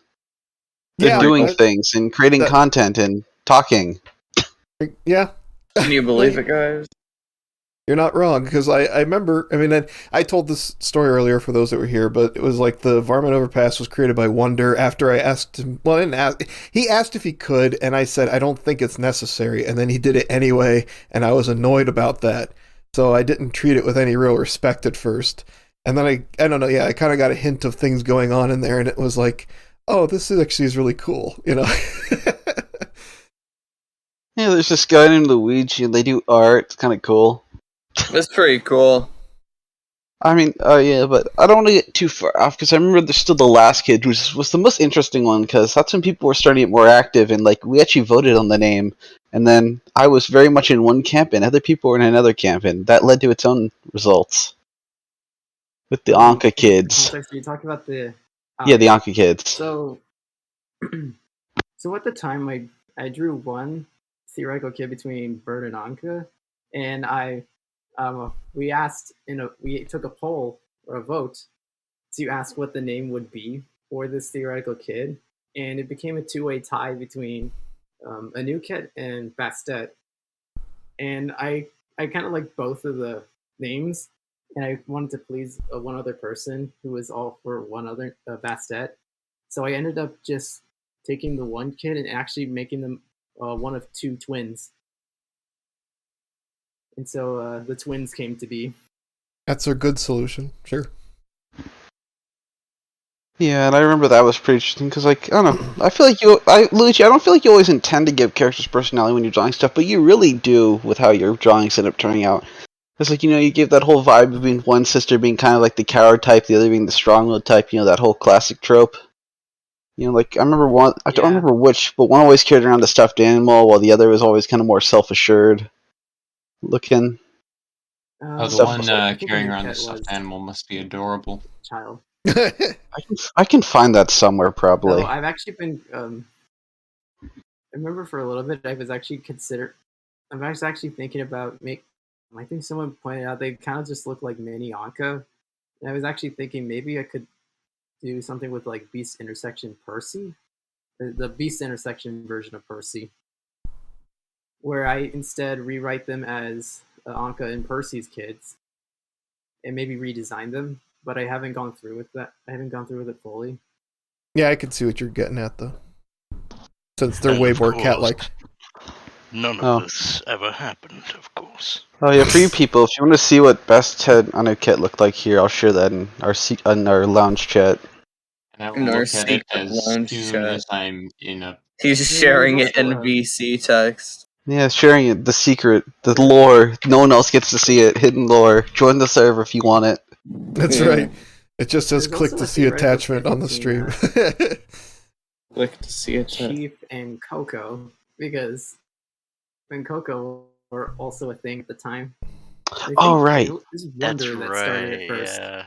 Oh, man. Wonder created the theoretical kid, but I eventually got to one drawing of them, but it was on like a small piece of paper for when I was doing some schoolwork.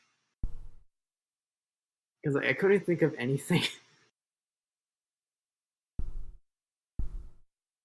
I guess to keep credit, Clink is Kip is technically a credit to Wonder, because he first came to be in the wrestling matches. It took a while before I actually drew him. That's interesting.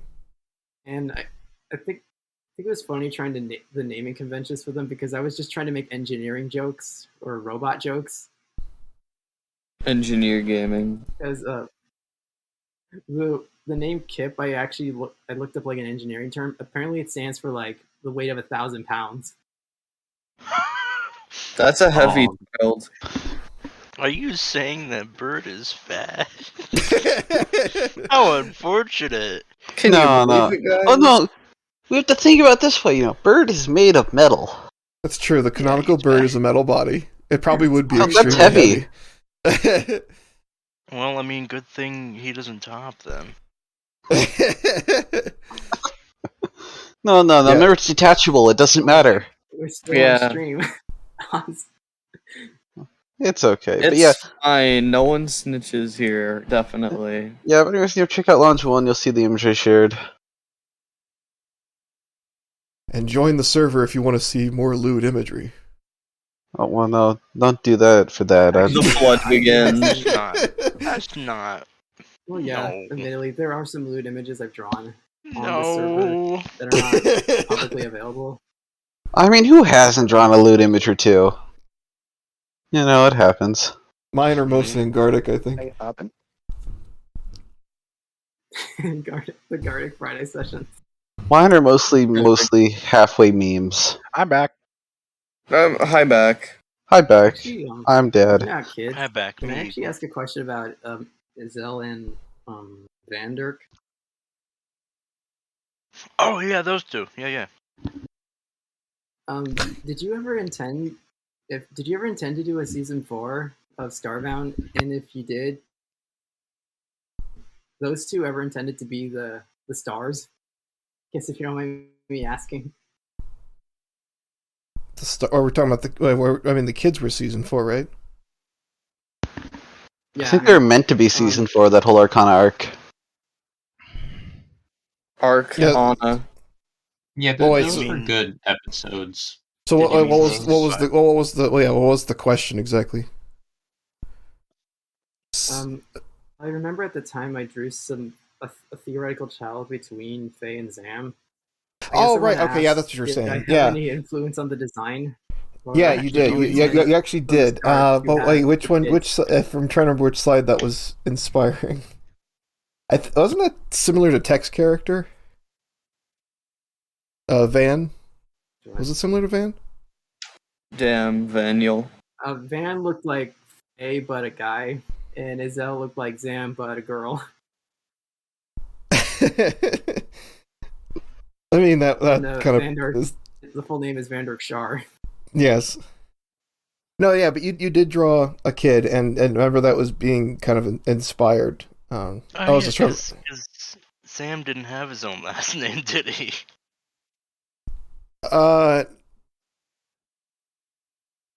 Wait, did full name Sam just is become Char Zam. then because he didn't have a last name? His last he's named Itzum dash yet like YEH Itzum I don't know if that's the right way to say it. I thought that was his full name. That is his last name is Air Fryer canonically. I think it's kind of like obviously when we started Starbound it was just Bird and Fox because we were just being stupid, and then we decided we liked our characters, wanted to give them real names, and then Tech was kind of like why don't you look at the avian culture? They got this whole Aztec, South American, blah, blah, blah thing going on, Mayan stuff, whatever. So I started actually looking up like websites on Mayan names, and I came across this type name, and it had to do with one of their gods. It was like a magical bird. So I mean, it actually has roots in that kind of naming scheme, and that stuff. So literally gods. It's something like that. So yeah, that is actually a Mayan full name, if you will, in that style. Pretty awesome, man. That's cool. That's interesting. Pretty epic.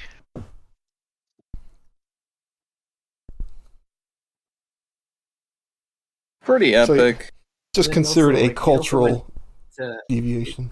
Izelle's full name.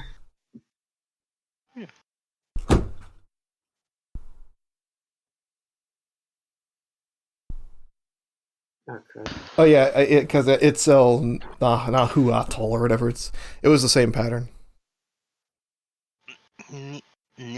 Wait, Nitzel Hatuat? Ezel. Well, the Ezel part is what everyone remembers, and then it's not Ezel. We just call her Izzy. Yeah, Izzy. But yeah, Izel Nahutal. I think is how it's spelled. And again, that's Mayan stuff. I'd have to look up the exact references I went on, but it was Heath Frogger. Yeah, I'm pretty sure I at least was looking up like Mayan female names when I started that search. Yeah, I'm already not good at names, so. Names are hard. This is what I think is funny. So Tech, kind of gave me that homework assignment to come up with the Itzum name, really look into it. And then in Varmints, he made Sharpie, and he says, "Oh, it's just because I saw a marker on my desk." It's like, come on. I'm sure he just did that specifically to troll you. Maybe. Of trolling. I think that makes it funny. Yeah, how do you seem funnier? How do you come up makes with the character Esther? dynamics funnier. Esther Row was just generated by the heroes for this, and then I just so you did the same thing as I did, except you got a name that's actually easy to type. Yep. There you go. I feel like there's the bird. Yeah, mine was named got a based on little the bit Greek longer. letters, or is it Greek or Latin letters? Like what we use in English. English. It's kind of like Latin, German roots. Yes, Latin and German. I swear Esther Rose sounds like the name of a sorority. Yes. I see where you're going with that. Okay, I can see that. That's what The road, row does sound like a. Came from. Yeah. Row sounds like row. It sounds like I'd have to cross-check. Yeah, I'd have to cross-check to see if it's actually got any societal significance, I guess. Oh, I mean Esta? Sir. That's a name. Sir. It's Italian. Actually, there's a couple. There's a couple names for the results for this. It basically always means star, I'm saying, or from the east. Stuff like that. Eastbound. It's kind of funny that you have like the Mayan names and then you have the space sounding names. Sure. And then Yeah. I'm just like, Oh, let me slime, find it. funny name. Or Ivo Robotnik. Yeah. No. Ivo was also pre-generated. I just Really? didn't want to give him a last name. Yeah. That's fair enough. Who is there another character you'd like me to draw next? I'm waiting for Melvin to Draw, Well- he's Yeah, draw the funny pink fox, I guess. funny pink fox. Whoa. Give me Who? the pink fox. That would be Freya, the funny pink fox. But that's a wolf. Yeah. Oh, yeah. Oh, yeah, it's true. It's a wolf. Yeah, I Sorry. meant for Yeah, Freya's a wolf, stupid. I'm just stupid. Aren't Yeah. we all? It's okay, only- Slime member. You had the funny pass. Cool, I frogger ya. I frogger in it. The Ivo thing actually is a funny footnote. That because that was the canonical winner of the mech tournament. Well, not the non-canonical winner of the mech tournament. Was In my Ivo. heart, it's canonical. And at the time, I mean, I didn't. So that goes back to Varmint Overpass. I didn't really talk to Slime back then. Certainly not in voice chat or anything else. I didn't really know Ivo. Yeah, I'm gonna be honest. I literally remember nothing from that server. Yeah, and it's like I didn't know the Crystal Slime as the person back then. And it's just funny. So there's this Ivo guy who could have been anybody, and he won the battle. Wasn't supposed to. And then Just superior. And it's like, and that just, and that was just this person, Ivo. I don't know who Ivo is. I forget Ivo. It's only years later, and then I don't even remember how I finally found out that Crystal Slime and Ivo were the same person. It's like, you were Ivo. You're the one that beat It was Jello. pretty late.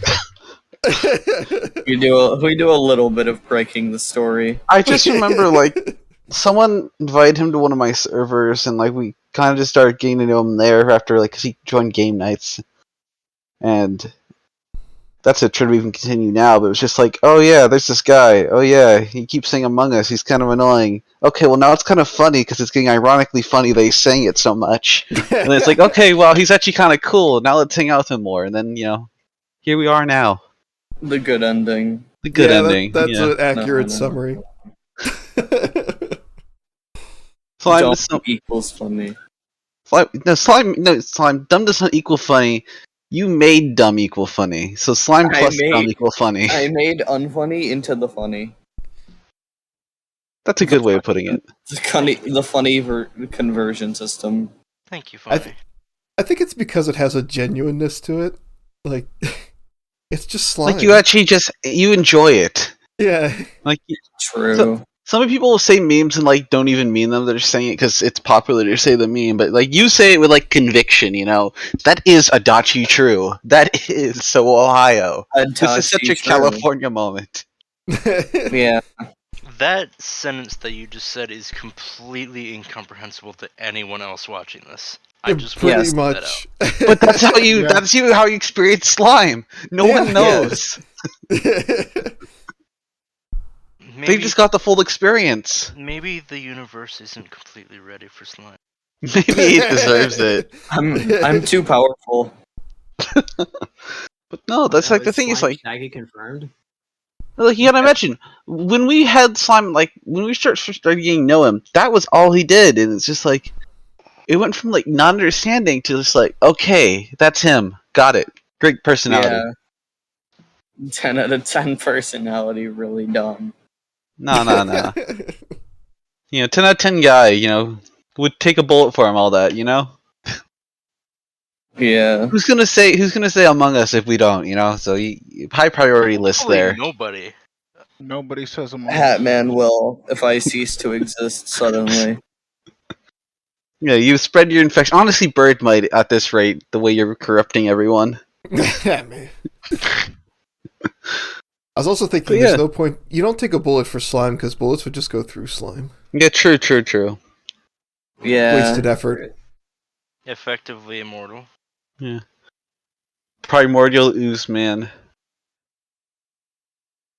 I used to play like the original Dragon Warrior as a kid, and I always wondered, like, how does the sword affect a slime? It doesn't seem like it would be very effective.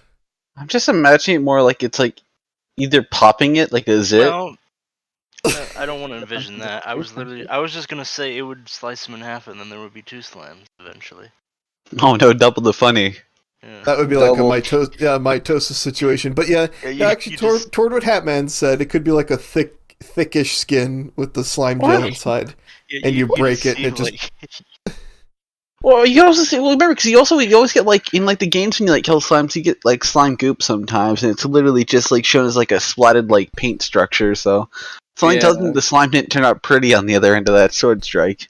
Maybe. But honestly, it could more just be like the idea of like when like you smash Jello really hard on the ground, it just splatters everywhere. It becomes a puddle.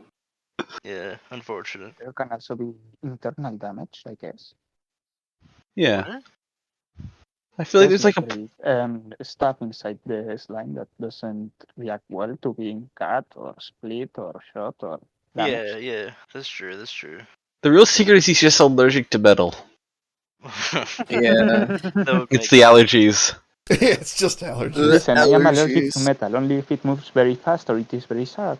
I mean, you gotta think about there's also the one where it's the liquid metal slime though, in like the Dragon Quest sense. Oh yeah, the liquid metal slime. Yeah, how does that guy work? Well, I liquid guess it's mercury. I guess it just works like that. Whatever it is, like that makes sense, like overtime conditioning or whatever. Like nanomachine, son. Just exposure. Nanomachines. Exposure to it eventually leads to immunity or something. Here. But I guess too much exposure would mean that you just become it. So you just become rock. Yeah, you become rock or you become metal. Yeah, so slime got corrupted by a bunch of funny and became funny slime. The good ending. The question is, a water slime? Oh no. Water is a liquid and therefore it's not a slime because it's a fluid. It doesn't hold its shape because it's a fluid. He's basically just like that one science experiment everyone does where you get a bunch of like powders and like like mix all together in a pan to make at home slime. The one that yeah. And it is solid.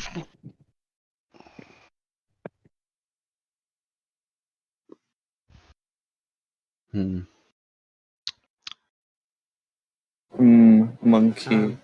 There's open air. Could I ask a question about Malo? Oh, I guess it's time. Someone left the chat. Oh, Malo, gotta get out of here. Oh no, Malo. I'm sorry. Right. Poor Malo, Venus. It's not a really long story. It's just like, Tech and I had been doing Starbound. There was nothing to do in Starbound. We wanted to do something, but we also had seen how popular, Zam and Faye had been as characters. So it's like, oh, well, let's try to do that in Terraria. And the first problem with Terraria is it doesn't really have race mods. We just made characters that were cleverly costumed humans, basically. And we're just pretending that they're not humans. Okay. Yeah, basically. And to help that, the Malokay character had the pain sound changed so that he was doing the lizard or whatever you say, the Terraria lizard enemies.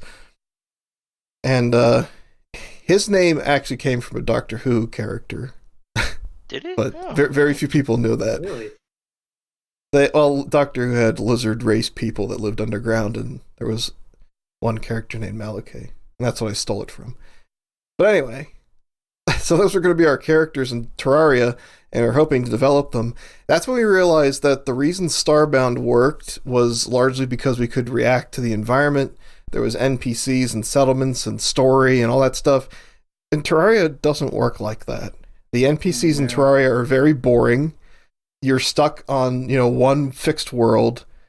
And basically, Terraria is a game about grinding. You grind to fight a boss, and then you're grinding to fight the next boss. And we very quickly realized we could go nowhere with these characters in the way that we knew how to roleplay. So that's why they were kind of one-offs and never seen again, except that Luigi keeps them alive. Yeah. Or that one time he was in Starbound. I won't let you forget them. Yeah, plus in general, I find that Terraria is kind of a glorified boss rush. Oh yeah, in a way, that's true. Yeah. Like, I mean, there's stuff beyond it, but it's mostly kind of just. It's mostly like basically the NPCs at the boss spawns, but it's like multiple days and hours in between each boss, and it just feels like filler, and it feels like the bosses are the most content. I think the thing is it depends on how you're looking at the game, because in its own way, as a boss rush, Terraria is a great game, but as like something that's like something like Minecraft, not really. Well, I mean, honestly, I would prefer it if Terraria, Terraria, I almost said like Starbound or something, was just like the boss rush aspect. Like, I would be okay if it was just the boss rush aspect, and that was it. I mean, I would also want it to at least give me the tools to defeat the bosses, but I wouldn't mind it if it was a boss rush. Like, I would probably enjoy a kind of game like that. Wow. But I don't like it when it's so dragged out and it has all these like basically what feels like meaningless sandbox aspects to a game that is basically just bosses with no other story. Yeah, I think that's about right. I think though it's just like there are certain aspects that like to it that do just make it appealing in its own unique sense. Because I mean, after all, it would be one of the best-selling games of all time if it wasn't. But like, it's just like I get where you're going though. I guess it's just more the idea that like I don't know, something about like it's just since it's just a sandbox game, it comes in the idea of you make your own fun, just like all sandbox games do. And I guess some people just like experience it differently because like there are people who still see Terraria as a classic, and like I mean I've played Terraria recently. It's just like there is something charming about like the whole like I'm just constantly looting to get myself ready for the next boss. Okay, that boss is defeated. Time to loot again. Yeah, and that's kind of what it feels like. That's what. But I don't hate it. Is the thing. Well, no, that's why these are called opinions. Yeah. Like, there's something enjoyable about it in its own way. Like, there's stuff that sucks and there's stuff that doesn't. But like, I mean, I feel like it's just Terraria is very much a game where it just goes up to opinion in the end. Yeah. No, and Terraria, I feel like Terraria, I feel like I played it once, got frustrated, completed it, and I'm done with it forever. And because kind of like what I was just saying, there's really no progression. It's like a story. There's no progression. And I need it more. I need more depth, I guess, to be more invested in a game world. That's all we're getting at. I mean, the problem with Terraria is it buries its story really deep because it'll bury it in random NPC conversations. Yeah, Terraria buries its stuff in random NPC conversations that you have to have in certain environments, certain weathers, or just like by having people live together. But like, if you want to know the overall plot of Terraria, it's basically, Cthulhu showed up one day, destroyed Terraria, some Dryads sacrificed all their lives to stop him, only one is left. Eventually, cult forms to bring Cthulhu back. They kidnap that mechanic lady to make the mecha ones, to make a mecha Cthulhu, but since you destroyed that fails, so now you need to destroy the remains of Cthulhu and save Terraria. It's basically the summarized version of that. The lore. Like, the mechanic lady is the one who makes all those mecha robots, because cult kidnapping, I don't know. There is a lore, it's just like, it's not considered a priority in that game. They held the Phoenix Blaster to her head and it was like, make funny thing. I think that's the issue, is that they didn't give their lore priority. I think if they did that, I think it would probably satisfy a lot more people. But like, it has a lore, they have a story planned out, they just don't really use it at all. It's there though if you do some digging. I mean, they've even like posted like just that exact thing I've said in a long like document saying, yeah, this is the lore on Twitter. On Twitter.com. Lore of what? Lore of Terraria. The story. I was wondering if you were talking about the Shadowkin. No. Even so, I would still at least like some kind of like hint as to like where the next boss is or something like that. Like maybe instead of the guide or whatever at the beginning, like once you get at a certain point, it would be like a magic wizard or something like that that would just give a hint in this certain biome, deep in the catacombs or deep in the. Oh yeah, no, I get that. I get that tons. In hard mode, it kind of does that, where like once you call the mechanical blue, it's like, oh, the jungle grows restless or whatever. Yeah, I feel like it just wasn't thought out that much in like the pre-hard mode, and they just never patched it. It's like in hard mode they do give you the signs like, oh man, this biome's kind of weird, or there's things changing in the world. But then, to me personally, like that would probably be too late. Honestly, like if you get to hard mode and only then are they starting to give you those hints, because there's a big thing about video games nowadays, and that's dumping too much on the player and not dumping anything on the player. Because there's a lot of games that either dump too much, and I can think of one of those, and it's actually an MMO called Star Wars: The Old Republic. And basically, how they explain everything in that game is they have this little golden question mark at the bottom of your screen that you click, and you have to read like 20 pages of information in order to learn anything. Unless you just do it by yourself. And that's not fun. Like, that's not a good design, because that doesn't teach the player anything. That basically just makes it so that they're reading for like 20 minutes. And that's no fun. Nobody wants to read for 20 I enjoy it. Yeah, for you, I guess. I mean, I don't know. But I actually like reading, so there's also that difference too. I mean, but at the same time, my point is... I get what you mean, though. No, like I love it when the story's explained like quickly and concisely by using like proper setup, like right. Teaching it with like the gameplay. Scenarios, didn't teaching you with that. I kind of get it. It's like stopping all the action, so you have to read a novel. It kills the pacing. It's like in Skyrim. Absolutely destroys it. Because it's a video game. The point of a video game is to make the player play the game, right? I mean, honestly, I don't think that isn't true anymore. There's like so many different applications for gaming nowadays. A game can be almost anything now. It's kind of hard to define what a video game is now. No, to be fair, it's all opinion talk, obviously. I would still and application. Define a game. Yeah. Sorry, I would still quite define a game as playing the game, though. I'm just saying. I mean, what do you consider a visual novel then? Well, that's a game. At the very least, you still have like options. Like you still have dialogue and things to do in between the cutscenes. That's still a game to me. I'm honestly confused on what your point is, so I don't know how to continue that.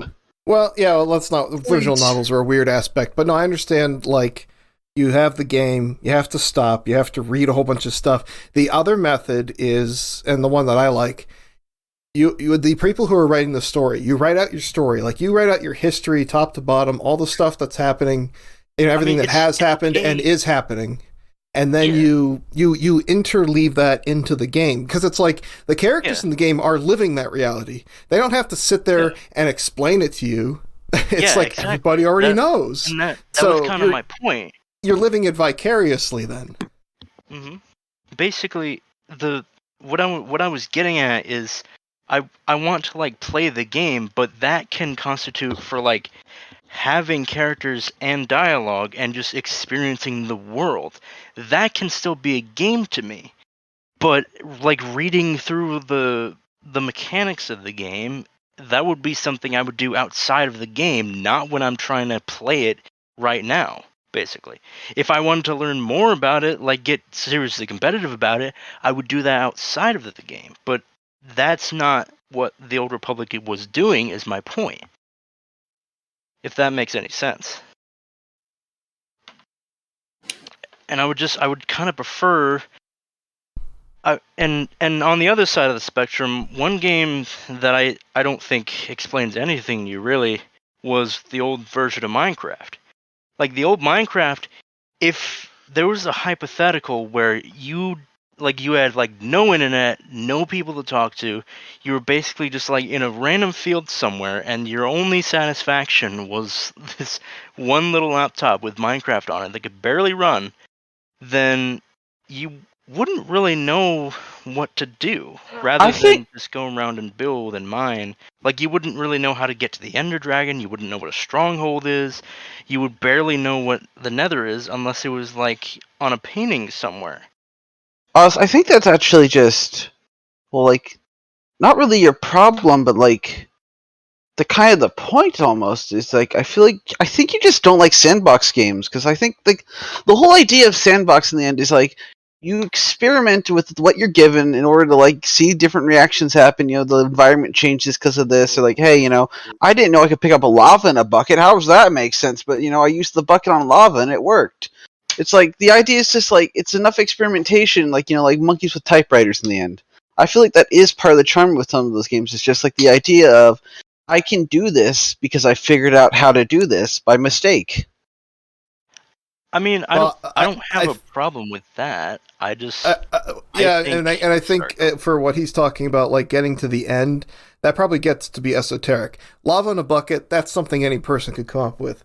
But combine Ender Pearl with and fill the portal. I mean, how would you even think? Oh, well, okay. Like, how would you? I will give the credit. Basically. The game does give you one hint because you see at least one or two Ender Eye things in there already, usually.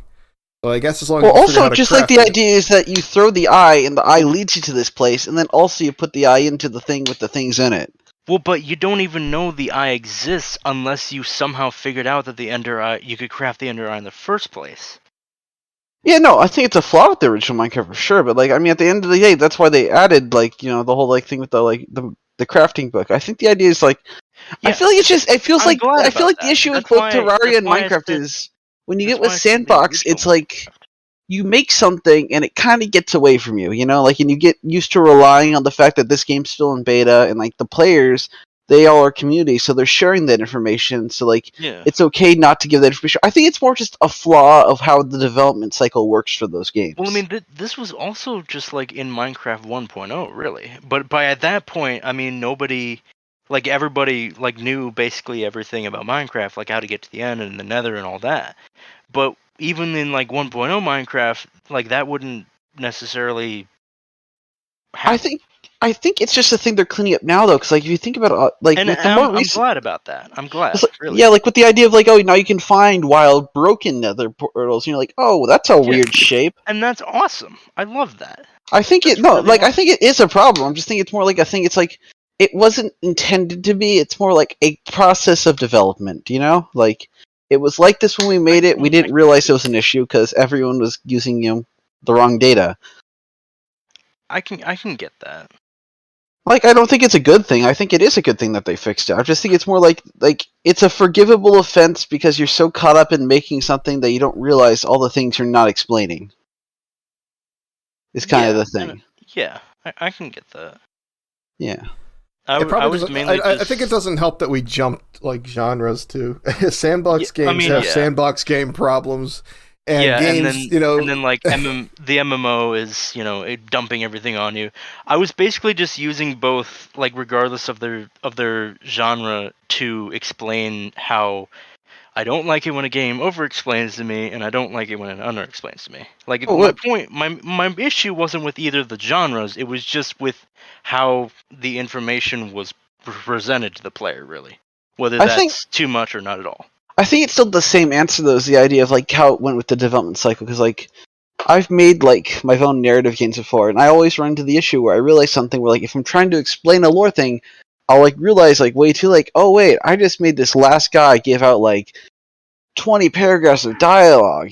That's an issue because that's way too much dialogue for one player to have. But like I've done this because like this is how I set my story in my like initial documents, and I didn't because like you're not planning ahead to like, oh, you have levels because you're not thinking about your levels, and to spread out that story through those levels by like maybe you're leaving a note here so like the story isn't so drawn out. You find things in the environment, or you find a letter that says this thing that this guy was going to say, but now you don't need him to say it because you know it, so it's a common knowledge to you.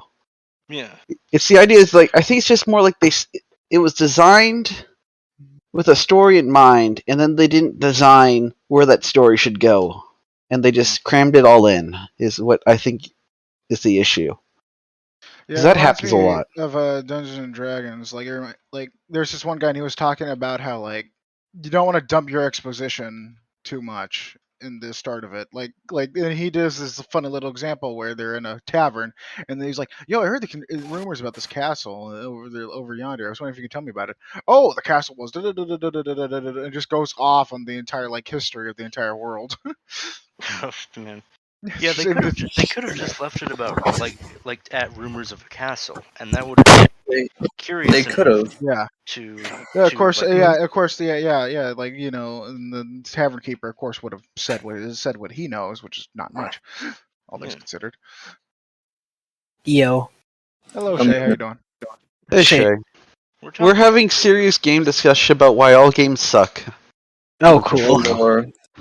Awesome. No, I get what it is. It's just like, yeah, no, I get your issue. It's just like, I don't know. It's like I've worked on games. I understand why it happens, and I think that maybe my own bias is what's leading me to like take these stances. But like, it's just like you got to remember the development cycle is so long and crazy, and getting fitched around. Like, oh, we need this game to be like this now.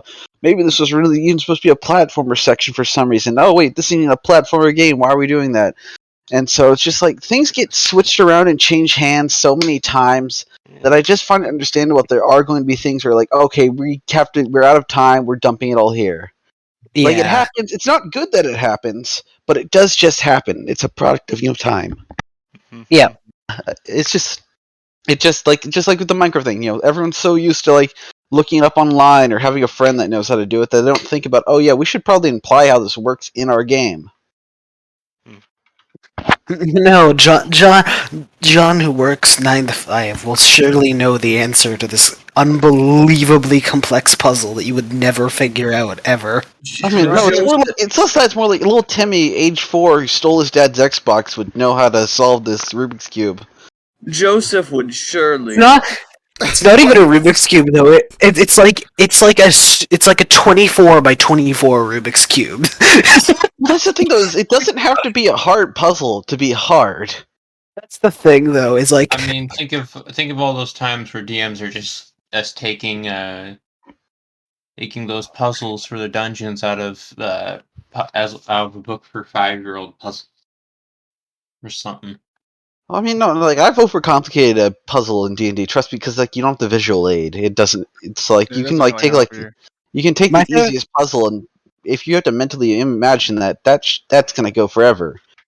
My favorite thing to do to test if people have actually been giving a shit about like the stories and whatnot is to make a puzzle that includes the story elements from previous things.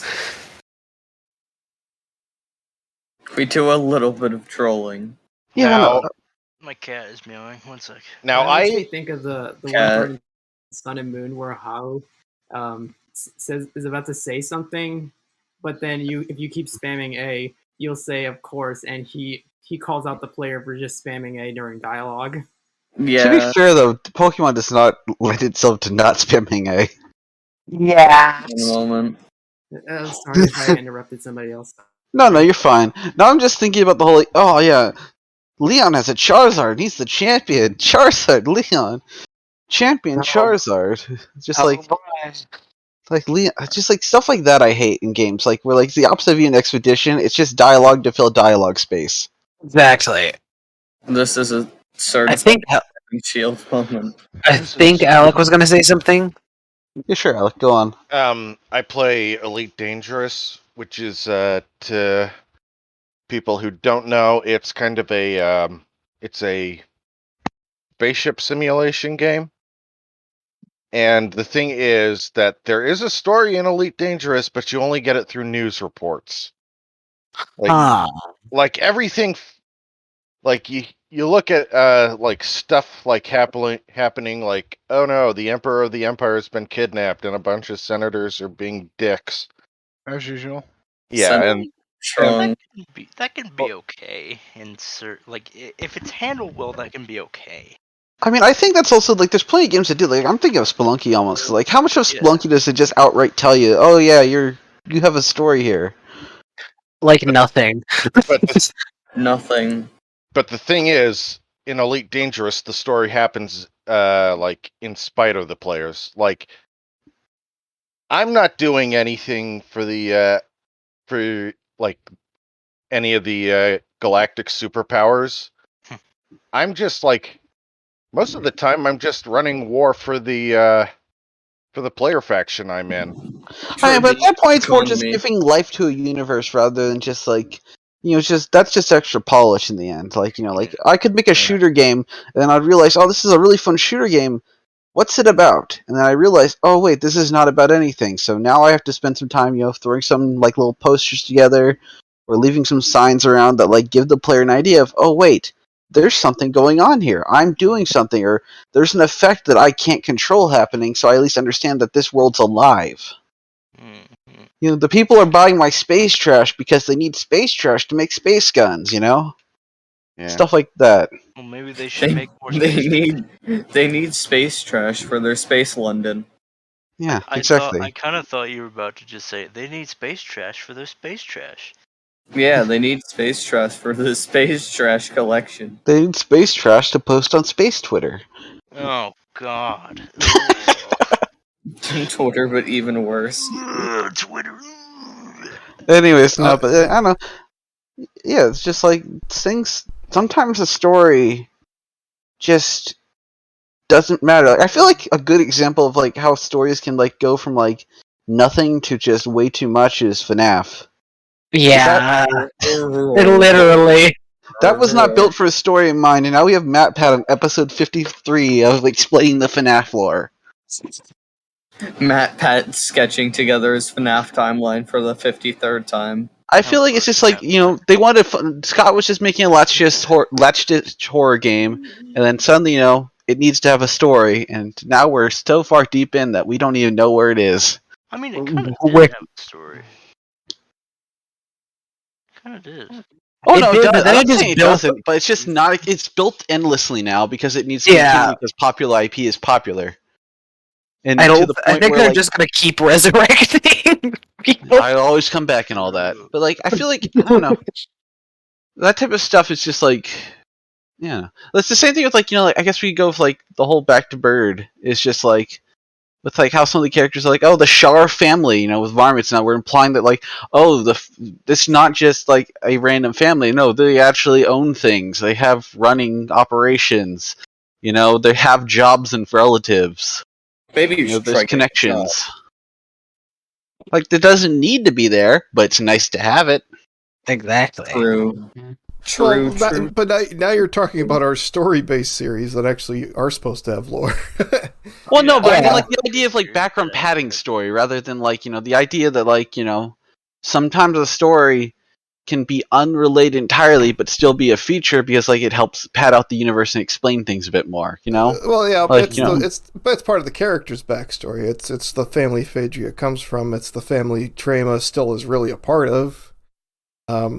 But also, kind of to other things we're talking about, we never sat there and gave a long diatribe about what the Shar family does. It just comes up in conversation because no one's, it's not like you meet somebody like, okay, let me tell you my entire family history. Like, you don't do that.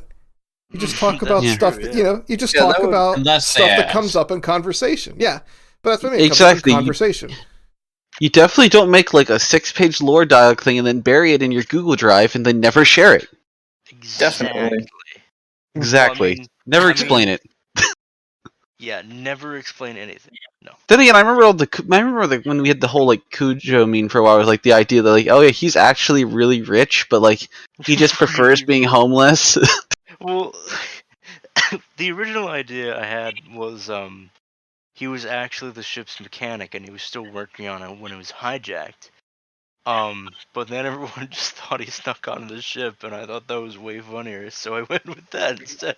I mean, there's also the joke session too, where we joked about the idea that oh yeah, he has all these doppelgangers out there, because there's that whole night where we did like everyone named themselves Cujo. Oh, exactly. The Cujo nightmare. Cujo would never say that. Right.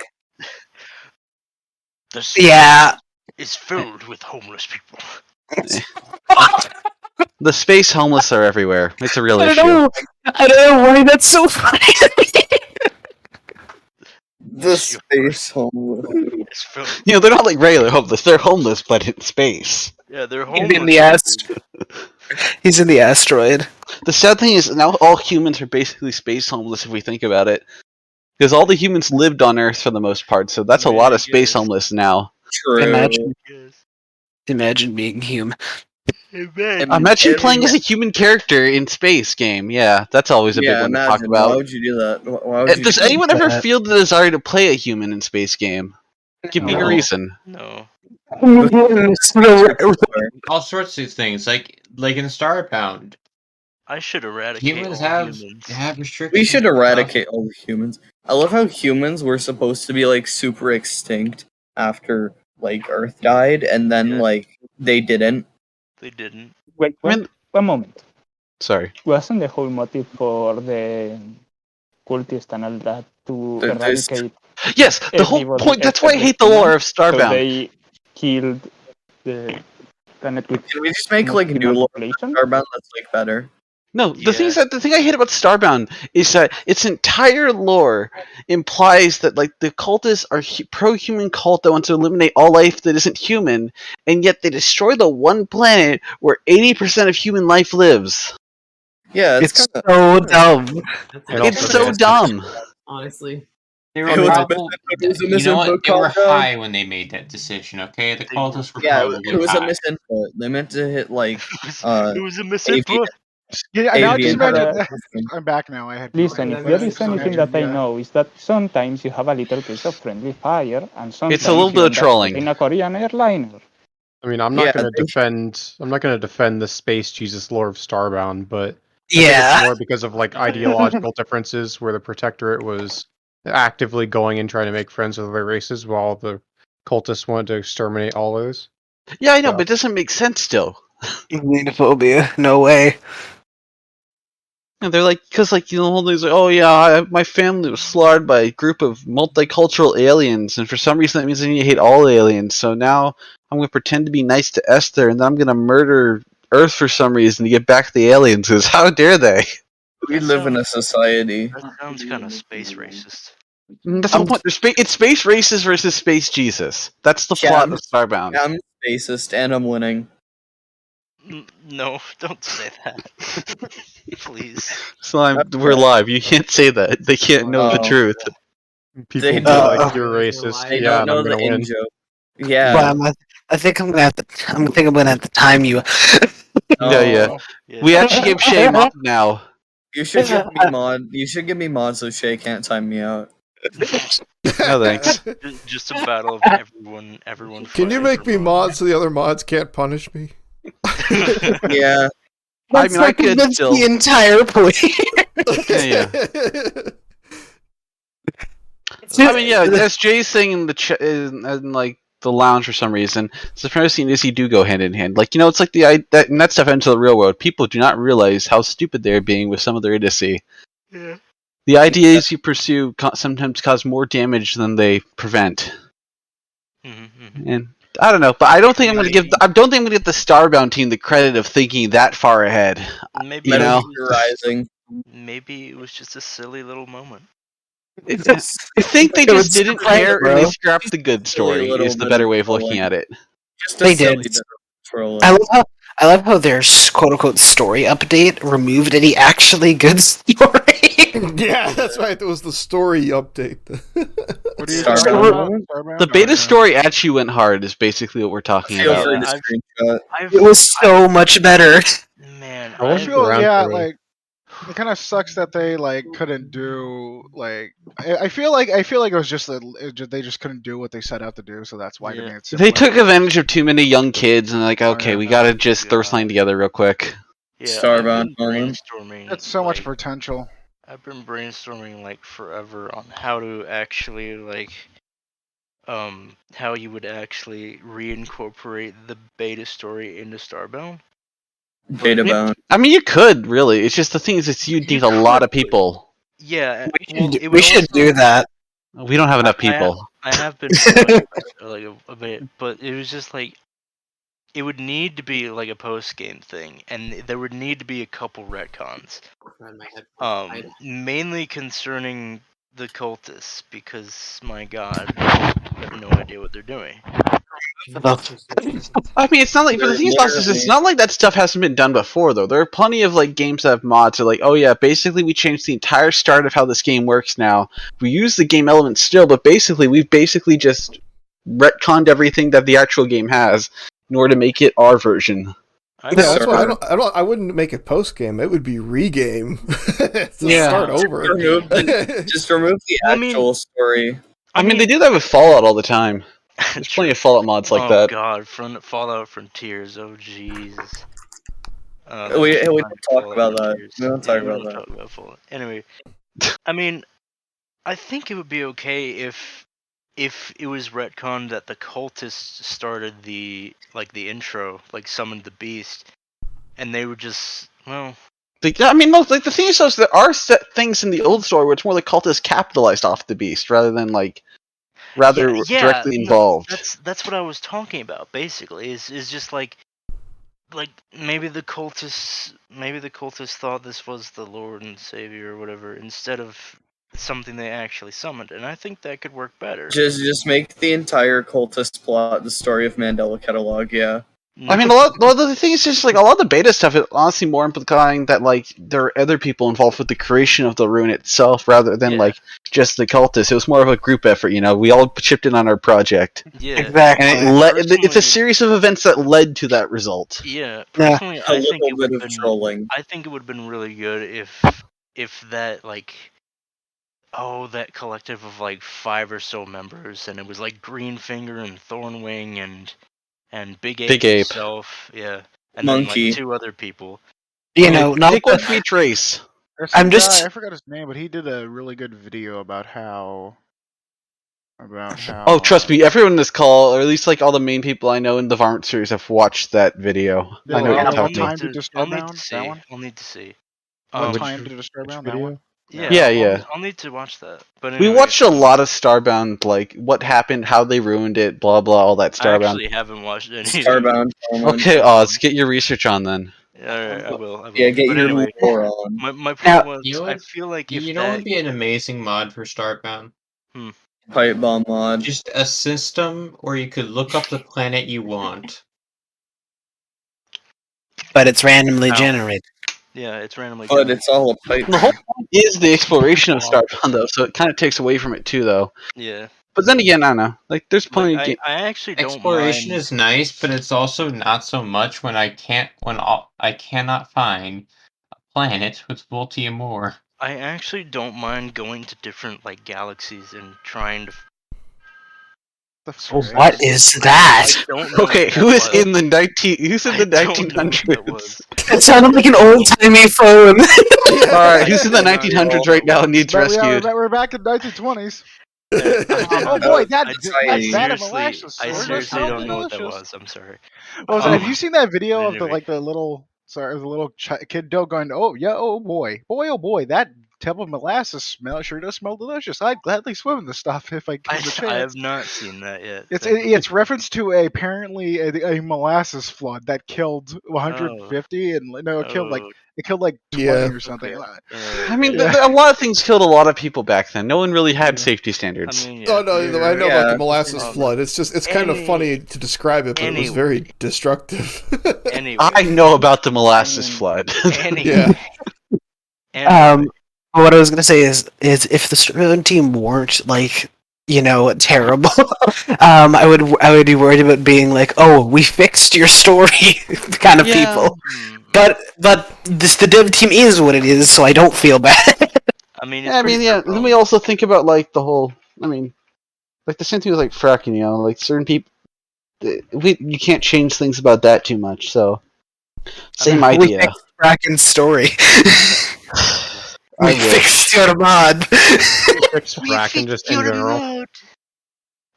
Anyway, I do think that Starbound would probably benefit heavily from having that group be an from having a story. And then once you besides that, but once you defeat the ruin, you can get into because the ruin is big and bad and all that, but also Big Chungus. Just shut up. But also, you could still have that, and then have hints of a larger. Yeah. Not a larger. I mean, you could have a final boss monster and still have a group behind the final boss monster. You know? Yeah, exactly. The idea of they kind of did that in the story with the whole thing is oh, now you can actually arrest the cultists with that one addition with the bounties. They should They should have done that, but better. Yeah, they do that, but better. They do that, but make it good. They implemented I was gonna say, I imagined a little bit of a different idea. Like, if each race actually had a progression that made sense, and they intertwined with the other races based on the stories they wrote. I mean, for example, like, you could play an Apex, and ultimately you're supposed to fight Big Ape, and that is your storyline. That would be pretty awesome, actually. And now avians are the ones that are always kind of funny because I'm not exactly sure what their end conflict would be. Although I could kind of imagine the whole time you're saying, well, that's the thing. The whole time you're playing the avian that says Cluex isn't real, and you're fighting against your religion, then you have to fight God. Is kind of a funny way to end that. Well, the thing is, though, is actually you wouldn't even be fighting God, though, because the thing is you're actually fighting. Because like if we look at it like with all the council type idea we have. With avians, the idea is Thornwing, which is he's basically like, okay, I'm tired of hearing about this God thing. Why can't I just become God? So it'd be more like you're someone grounded who's fighting against the very idea of like someone else trying to take the same like thing you believe in, but twist it in their own way. Like, well, sure, but then Thornwing plays the God character. I'm just saying, but that's kind of the idea. Is each race could have a progression. Instead of trying to make a new ruin, like just don't worry about this. Oh no, not the. No, I was thinking more of it like the idea is basically each race follows their own big bad, and it leads into the final conflict. But depending on what race you play, you pursue a different path to that big bad. Actually, you know what? This is the Big Ape path. This is the I think some way to incorporate that decently into races would be to like have a I don't know. It's like have a kind of like an old school arcade, like fighting game arcade mode kind of thing, where it would like start with like maybe the race your race hates the most, and then eventually it would get to the last boss, which would be I guess the pre-ultimate boss, which would be your race's boss essentially, where it would be either proving yourself or proving yourself wrong, I guess. So basically, you mean like arcade mode, basically, like with like how like let's like take like the easy one. That's kind of how I would imagine like race specific bosses or something would go. Like you don't need to make new bosses; you just need to rearrange the current ones to kind of fit the storyline of your race. You could just do that, honestly, and that could still make sense. Yeah. Like, oh hey, Big Ape. We found out we're trying to take down Big Ape. We found a communication with this guy. Let's go over to the Florin mission that the Florins would usually start with, and do this mission now in this order because we got the communication at this point. Yeah, that could work. Yeah. I think that would be an interesting way to shake up the game. Basically, just make like the same, make like a mission for each race, but then you find the order of them differently depending on the starting one. Yeah, like it would just be a good way to reuse existing assets in a unique way. And just increase the level cap and all that, basically. Yeah. Maybe give some more options because you have new items. You can now go here. And plus, then you can fight the ruin or whatever, and then you can arrest everyone. Yeah. And then you can do a little bit of trolling. Maybe in the final stage of that little arcade, the race boss, you could find like hints of your race like having connections to this big bad organization or something like that. Yeah, we do a little story.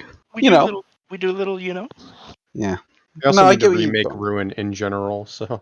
Yeah, make it not just two things that spawn enemies and then a big guy in the middle that shoots a laser occasionally. Yeah, the big guy is dumb. I would, you know what I would actually kind of like a mech-based boss, and like a 0-2 kind of arena or something like that. But actually, it would probably be like 0-1. Like so Swan Song, but done better.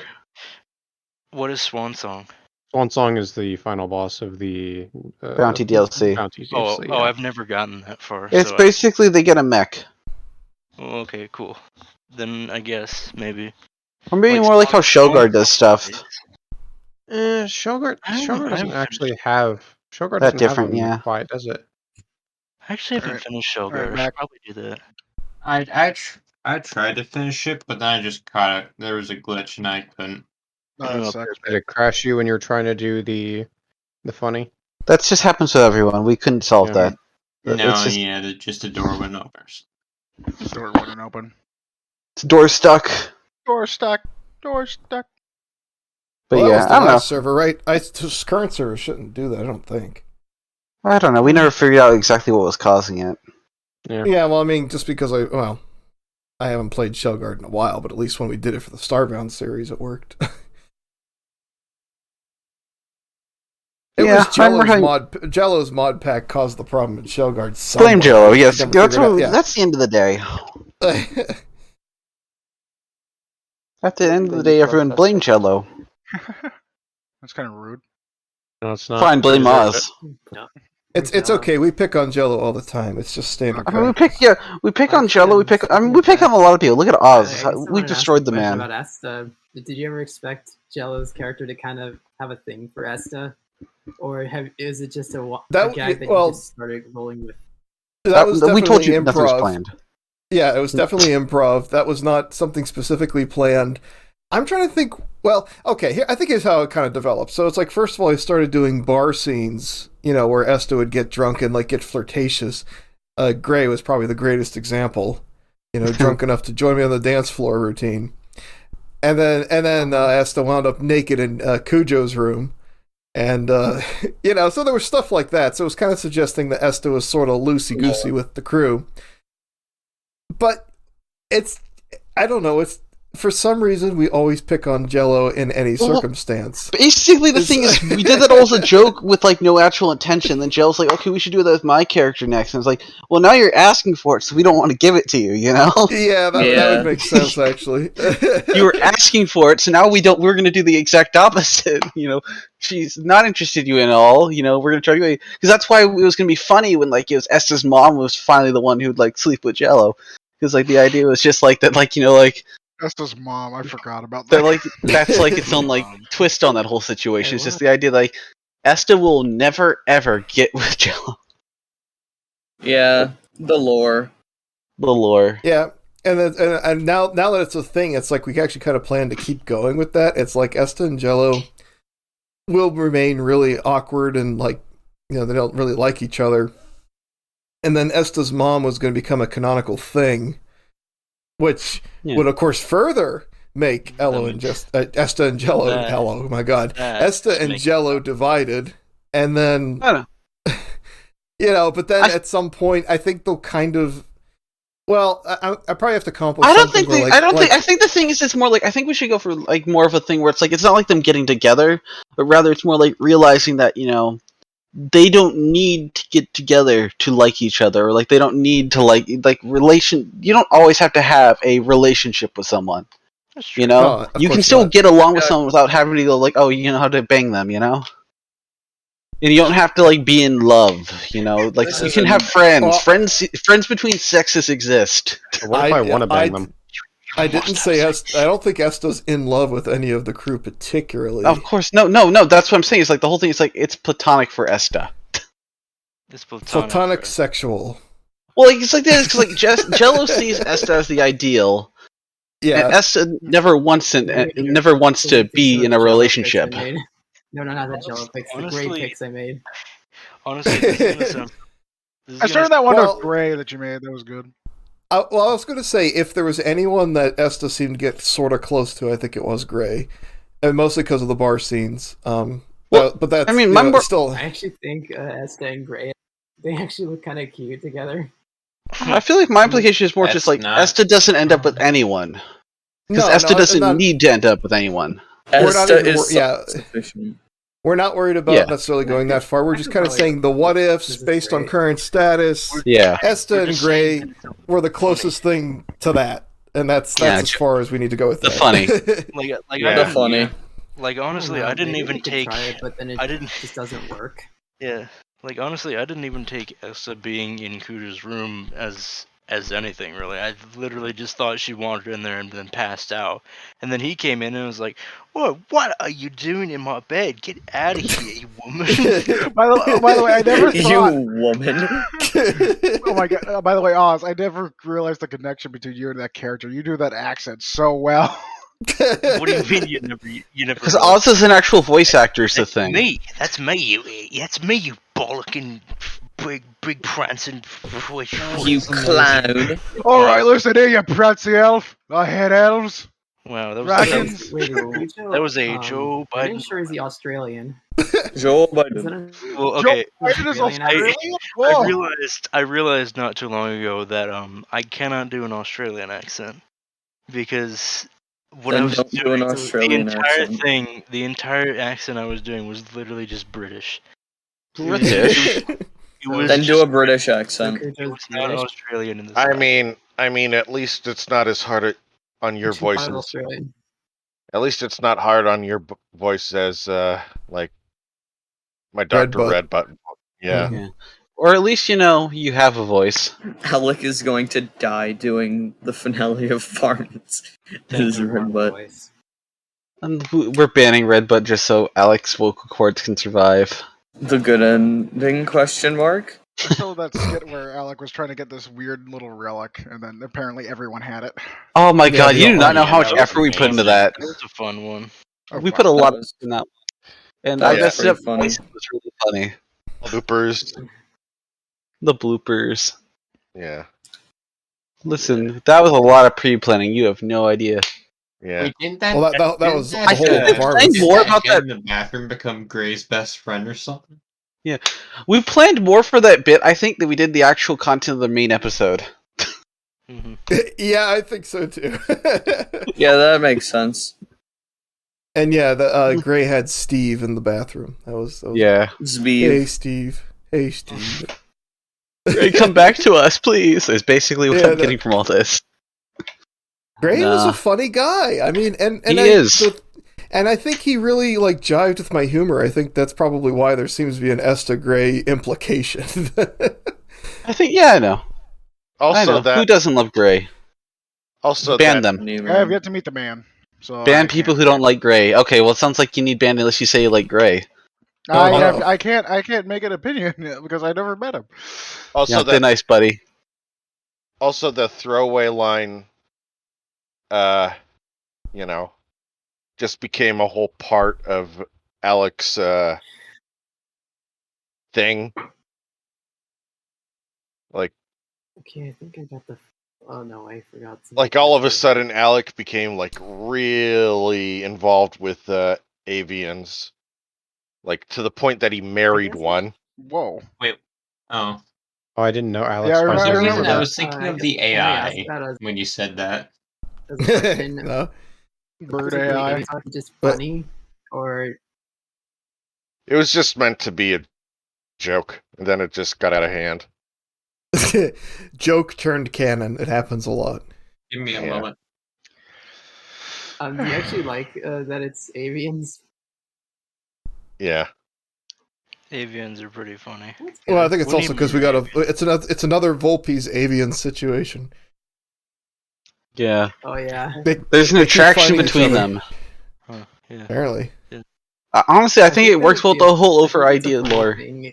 Opposites attracting or That's something. the funny thing in like the Southbird Starbound stuff is that avians and Volpes seem to just always, or at least it's just a. It I need seems to go weird, for but it's now. No, Bird, if you ever need someone to run a side character or anything, just send me a message. Same. My life is empty and boring. I'm sure once we that actually went get that went from like Ayo, if you need a hand, to really depressing. I'm depressed. Hey.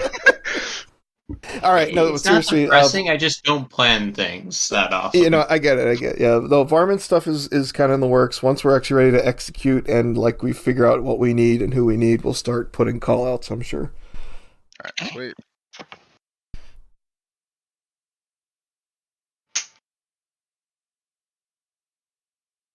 So Also, I wanted to say that Luigi put a lot of detail into Freya's clothing. Just like he spent a lot of time on that. It's really good. It's really good. I wonder if there's some sort of priority there. well, it's also because Freya has a more detailed shirt than Bella. Alright, well, Luigi, you know where to throw that image What's the later. name of that one? Yeah, throw it into See? the NSFW channel. She only has the skull shirt on. Yeah, Meanwhile, no. Freya has something that looks like it was hand knit. Well, yeah, she's basically wearing It a looks like Christmas Christmas sweater sweater, or something. Yeah. Can you believe it, guys? Christmas. Just a week away. It's a week away. Christmas Just a is week away. Woohoo! I cannot believe. I am so happy about this information. There's part of the rogues gallery. Poor nervous Pallet in the corner. Yes. Pallet, what are you doing? I drew Well, that there's three off stream iconic before this one characters. started. Oh fuck. And What's they're all Audie's facing the left. Audie's 'Cause I default can't think of clothing? a good pose. Audie was Is- never introduced in. Audie's default clothing is like some tropical dress or something. Yeah, it's like a sundress with pineapples on it. Yeah. I've somehow I gotten actually her wanted to both try- times I've played New Horizons immediately. Well, I wanted to draw in a tennis outfit because and I wanted to draw the dress with this the shine sprites from Mario Sunshine. It just I think it would look really nice. I could see that. Like, I guess, is it alright if I take a break or if I?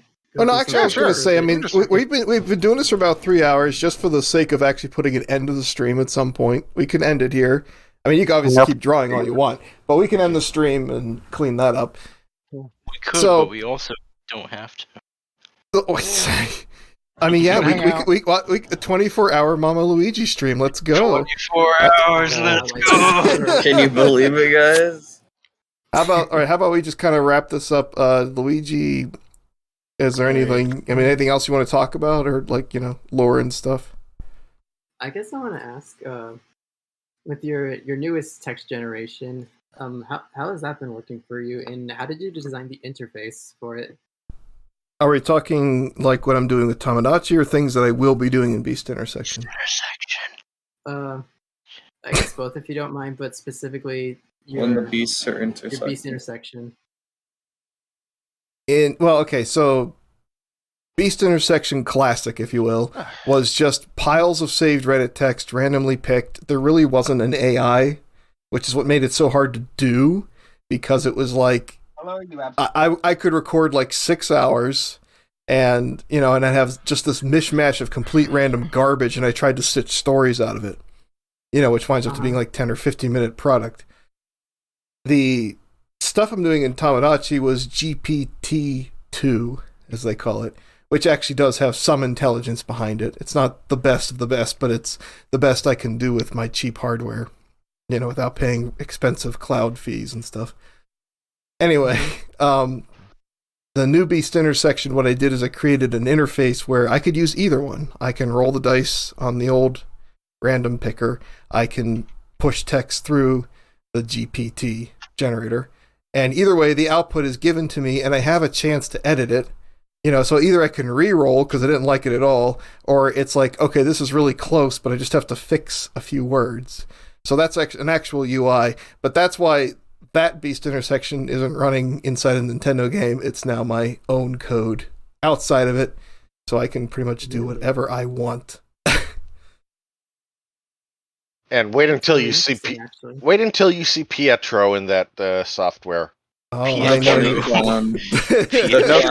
No spoilers, please.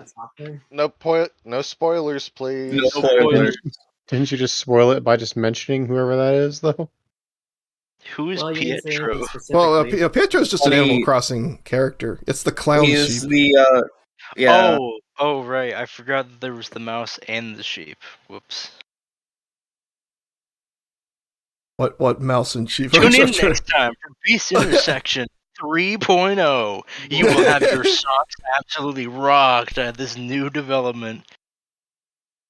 No way. Oh, such advanced technology. Whoa. Can you believe it, guys? It's interesting that you can edit the text and then have it show up in the whatever the player will see, or whatever will show up in the video. Yeah. Right. And so here's a big deal. When I thought about Beast, because I've been tossing this idea since New Horizons came out, and it wasn't working on YouTube anymore for Beast Intersection, basically. So back April 2020, well, between some months of 2020, from April to October or whatever I played with, when it wasn't working, metrics wise. So it didn't seem like it was grabbing the audience anymore. I started thinking about how I wanted to do this, and I thought of things. I mean, I even thought, like, people mess with Gmod. Let's put the models in Gmod. You know, I thought of that. I thought of creating like some kind of complicated cinematic simulator or something, like an editor, like I could, you know, move them around and guide movements and do really complicated things.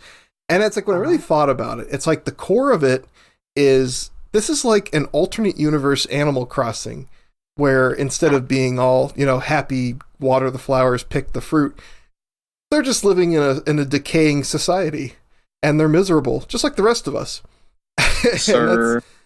So it comes out of this alternate universe. It's an alternate universe Animal Crossing video game, and I thought that's really important to maintain. So what I started to do, and why it's really taking so long, is I started coding a shell that looks enough like Animal Crossing, but technically I have a bunch of background controls. So the idea is that the videos, you know, post-edit will look seamless, hopefully, like I'm playing this Animal Crossing game that is just totally naturally functioning as this decayed social interaction game. And that's the intention. That's why there's a text editor. But I don't want to remove the random stuff completely, because I think that created a lot of just off-the-wall nonsense that was really kind of funny. So that's why I could still roll the dice, generate nonsense. I just can fix the nonsense, make it contextual, you know, and fix grammar errors, perfect it. That's kind of what I'm hoping from that whole project. I see. You could try to like disguise it as a supposed ROM hack that you found, or I was thinking that too. It'd be really funny. Like I even like show like a console and like I'm putting a disc in. Like that would be the first video. Like, ooh, we're gonna do Let's Play whatever, you know. Hey guys, I found this cursed Game Boy at this garage sale. Someone Well, advertise it as a creepypasta. I didn't know they Wait. Every copy of Animal Crossing is personalized. Oh, that's every Animal Crossing is personalized. You never realized but everyone plays Animal Crossing differently because they all got a different game. Clearly. I don't know they even made Animal Crossing for the PS1. Exactly. Time to play Animal Crossing on like the Atari. I actually found a PS1 like shader for Godot, and it has all the it has like the that kind of dancing polygons effect. Oh yeah. They didn't have a good perspective correction. That was the problem with PlayStation. Well, I've never seen that whole thing though, where people actually do just make backwards versions of games and just sell them nowadays. It's not like the whole perspective things. It's like they didn't use floating point for calculating screen locations, so there's like no anti-aliasing or like that. I can never understand what is anti-aliasing? Aliasing, yeah, anti-aliasing. It's making things look less blocky. So it usually does that by adding Minecraft. It does that by adding like a soft blur. You know, just like how you have a nostalgia filter because your TVs used to be really bad. It does like that kinda. Yeah. It's why I downloaded a. Also, I downloaded a VHS compositing effect for my video editing software. So old games used to look better because they literally did with how like the screen scrunched up the pixels to make it look good. Board game. Yeah, like imagine you show Doom to a kid way back when, and then he just goes ape shit, and then you show Doom to a kid now, they're like, "What the fuck is this? This looks awful." Well, it's because I'm forgetting something else. It looks bad on modern stuff, basically. Yeah. There aren't any. Oh no. Does Call of Duty have boobs or? Where'd that come from? Good question. I'm just thinking of something a modern teenager would say. What? Okay, buddy. Okay. That's the only we have question. 5 fucking spies. We have 5 spies. Why? Why would anyone think like that's a good? They play Among Us in Fortnite. Just think about it that way. Yeah. Why can't I make? They had to twerk to Fortnite, so I mean, who knows what kids have nowadays? They hit Gangnam Style before Fortnite. Jesus F. Christ. I mean, have you guys seen the new Chun-Li skin in Fortnite, though? That was a popular thing people discussed for a while. No. Yeah. Like, yeah. Mint immediately, yeah, she's thick. Mint knows. Yeah. All right. Well, anyway, here are today's sketches from this little whatever this was. And It was meant to be a sort of interview, but people joined. Well, yeah, I learned about the desert theme park thing. Well, There was a desert theme park. I don't think I asked enough questions, really. I think you did enough. I think you did fine. Honestly, we were probably supposed to be asking you questions. Do you like Among Us? Were we? Where are your maybe. hands? How much can we interrogate Bird on his own channel? Because Yeah. But Where to did be you fair- hide the bodies, Bird?